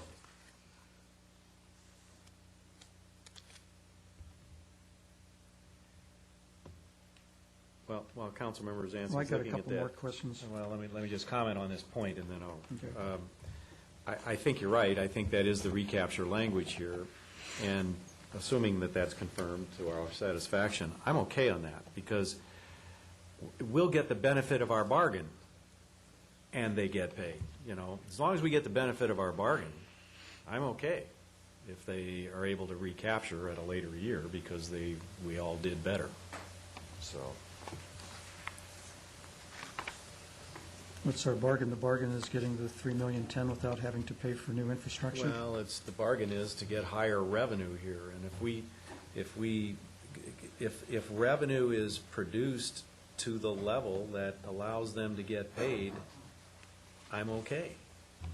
That was our deal. If it just doesn't happen in year 1 and 2, but in years 3 and 4, it happens, I'm okay with that. We get the benefit of the use of money for 2 years. Steve, do you think this language does what they say? Well, I don't know. I want to look at it closer. And I agree with you. I mean, I'm not looking to, it's got to work for both of us, clearly. I mean, you guys are business people. You want to make money. We want to make more money than we're making today and unload some of this responsibility. So it's great. I guess I'm disappointed in maybe how this report was prepared, and that I don't feel that all the issues were adequately addressed. And I'm feeling like maybe I should have spent more time looking at this, and I am an attorney, so I probably should have spent even more time. But I guess I'm more upset about the fact that I feel that the staff report is inadequate, and that there's numbers in here that don't jive, and I feel I'm upset that I'm having to dig for this, and I resent that. That's my comment. Councilmember Selich. Okay. On the infrastructure replacement, if you take the 381 times 7 years, it comes to somewhat in excess of $2 million. And if you divide that by the number of parking meters, it's $1,670 per space, I guess. Is that purely the cost of the meter? Is that the cost of the meter plus installation? I guess, is it labor and materials, or what? It's everything. It's the equipment, and that's some multi-space, which is about $10,000 a meter. But that's installation. That is also their financing charges, which they've already gone out and got some quotes for us. And it was, what was the other thing? Oh, the warranty costs for them. And it's their actual costs, which they will be providing documentation to us of those actual costs. But yes, that's about what it would end up being per a single space. The multi-space meters being about $10,000 each. Okay. And then did they provide you with a breakdown on the, out of that $1.1 million, the balance of that, the operational as far as line item, how much goes for salaries, how much goes for different things? Did they just give you a lump sum number? They just gave us a lump sum number. And that was to include profit, which is what we told all of the top 3 candidates when they came to us. Okay. Thanks. Mr. Mayor, if I may. Yes. So in terms of these revenues, and they have merchant services, are we going to get copies of revenue directly from the credit card companies, directly from, I mean, well, how are we going to know what the revenue is? The revenue is going to be deposited directly into our bank account, which only the city can access for withdrawal. We are also getting daily and monthly reports from Central of their reconciliations, and we will be doing our own independent reconciliations as well. So when you say the revenue is deposited directly, revenue from the cell phone credit company, cards, credit card, not pay from per phone, Central? or the cash collections that they will still continue to do on our behalf. Okay, thank you. Yes. Steve, I'm sorry, did you have something? Okay. Steve, your light's still on. Did you have more comments? I had a couple more slides to show the council if you would right. like me to do that, Mayor. Great. Okay. I was asked, and this is also a handout for you, we were asked to bring back some specific examples of what we do now, and then a worst, expected, or median case, and best case scenario. And we worked with Central during the break to come up with some of those scenarios for you. So as we've talked about today, the parking meter revenues we receive net, as Councilman Hill had pointed out, is $3 million. That's if we don't change anything. We don't get any new infrastructure. We keep with the city staff. Nothing is changed. City gets $3 million. Obviously, Central gets nothing. A worst-case scenario is that we don't recognize any new revenue, even though we put in all this new equipment, we have this technology, we have more boots on the ground, and our revenue is still 3.5. So what does that do? City still guaranteed $3,010,000. Central would get $489,000 as their distribution. And again, just a reminder, city is avoiding that $500,000 in operating costs. The central expectation. the 489 go to? Does it go toward the infrastructure? It goes to infrastructure first and then operations. The 4.9 is what Central, and in doing their calculations, have come up with what they think is a most expected revenue generation once we install the 1,600 new meters and we put the new resources that they're going to dedicate. So the city would still get its minimum of $3,010,000. Central would then get their minimum of $1,186,000, which is both the $381 for infrastructure and their operations. And then the excess revenue after those allocations are done is a total of $703,032, which is in the right column. That would then be split 88.5% to city, resulting in a $622,000 allocation. The remainder of 11.5% would go to Central. So the net revenue to the city is $3.6 million in this expected scenario. Central would be getting $1.26 million. The best case scenario that they think they could get, and they think it is a possibility, but is, with everything working right and no hiccups, would be about $5.2 million. It is the level that we want to get to. It's what Central's going to work hard to get to. Again, city will get its $3,010,000. Central gets its $1,186,000. The excess revenue is now $1,003,000. That will be split 88.5% to the city, 11.5% to the Central. So those amounts of $887,000, $683,000, and $115,000 are added, and that would be a total best case scenario of almost $3.9 million for the city and $1.3 million for Central.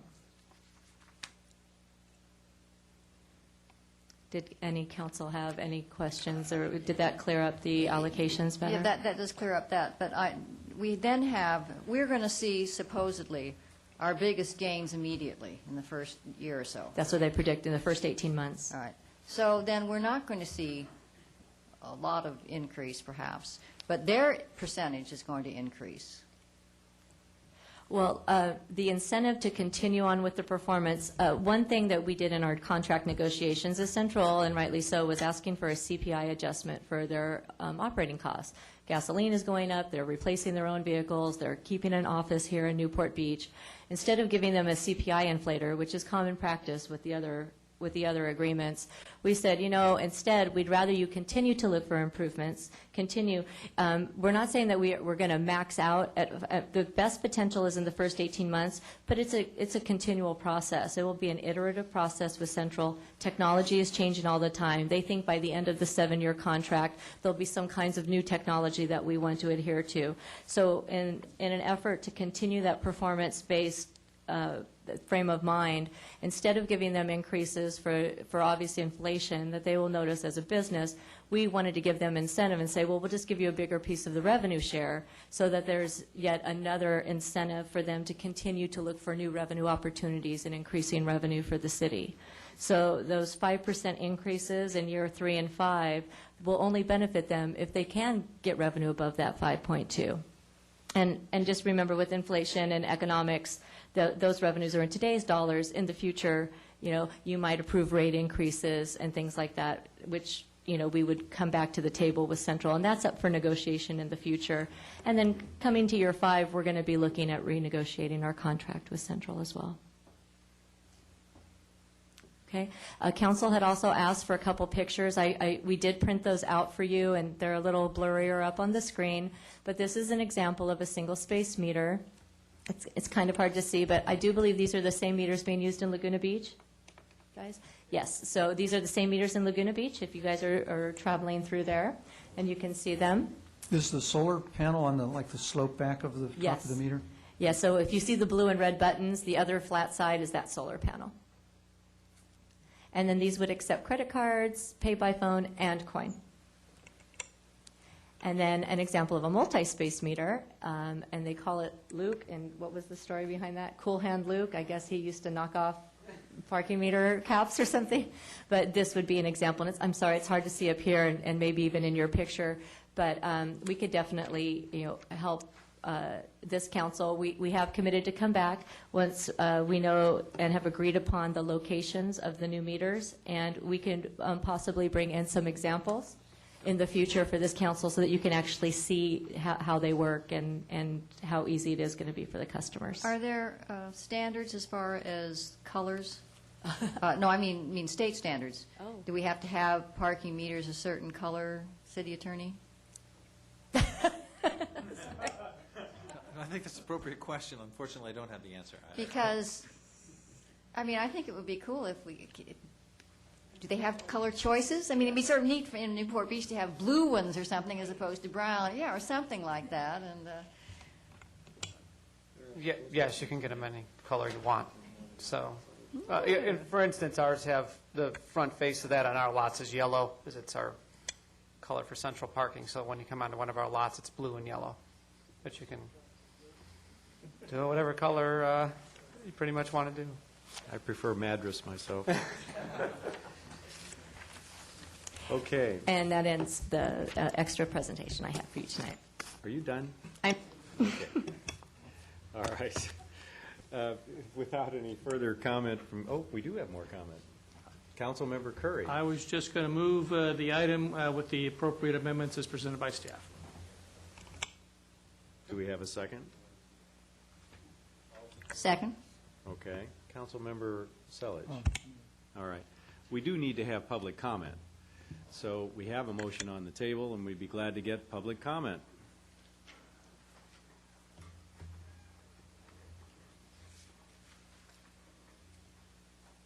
Mayor Henn, members of the council, my name is Jim Mosier. I think there's still just as Councilman Rosansky thought there was some confusion about the $382,000 payment, I think in Exhibit B, there's still some confusion about the $805,000 payment. The staff report implied that was an all or nothing payment, that they would get that payment if they reached some revenue threshold, and if they did not, they would get nothing. Yet now it seems to be understood that it's up to that payment, and the example you were shown here, the second one, comes out some odd in-between number, $489,000. And I find it hard to read the contract that way. If that is the intent, I think they meant if revenue is adequate, they'll be paid up to that amount. But that didn't seem to be what it said originally, so it's rather confusing. Thank you. Well, in that regard, I took the language, if adequate parking revenue, meter revenue exists, to be the equivalent of what Mr. Mosher is saying. Is that a fair interpretation? Yes, and over the term of the contract, if adequate revenues exist, they will get those amounts. Yeah. Okay. Yes, sir. Dan Purcell, Corona Del Mar. I know it's getting late, and it's kind of like you go to buy a new car, and the finance department goes and tweaks it and comes back, tweaks it and comes back. And I know that's not the case, but you are getting a little tired tonight, and it's a big situation. There could be a lot of money on the table. I'm not the smartest guy in the world, but I do have a finance degree, and I did graduate top of my class, if you can believe it or not, even though I come here disheveled all the time. And normally what I would like to see in a case like this, respecting the process you've gone through, is more of a pro forma type spreadsheet with scenarios in it. Sometimes it's less about the actual numbers that you see on there, but how those numbers change over time based on small changes in expectations down the road, 5 years down the road, the net present value of all that stuff. And I didn't see any of that, and I don't know what you were privy to or had access to. And I'm still wondering, maybe you had some inside information or whatever about, again, this phone thing, using your phone and all of that, and how those expenses, that revenue supply for the provider could change and balloon over time. And you may see that adoption of that technology later on. You might find that's maybe a larger portion. I don't know. I don't have access to all that information. But thanks. Okay. Thank you. Any other public comment? Seeing none. Back to council for any further discussion. Seeing none, please vote. Motion carries unanimously. Okay. I think we're up to motions for reconsideration. A motion to reconsider the vote on any action taken by the City Council at either this meeting or the previous meeting may be made only by one of the council members who voted with the prevailing side. I see no motions for reconsideration. We are therefore adjourned.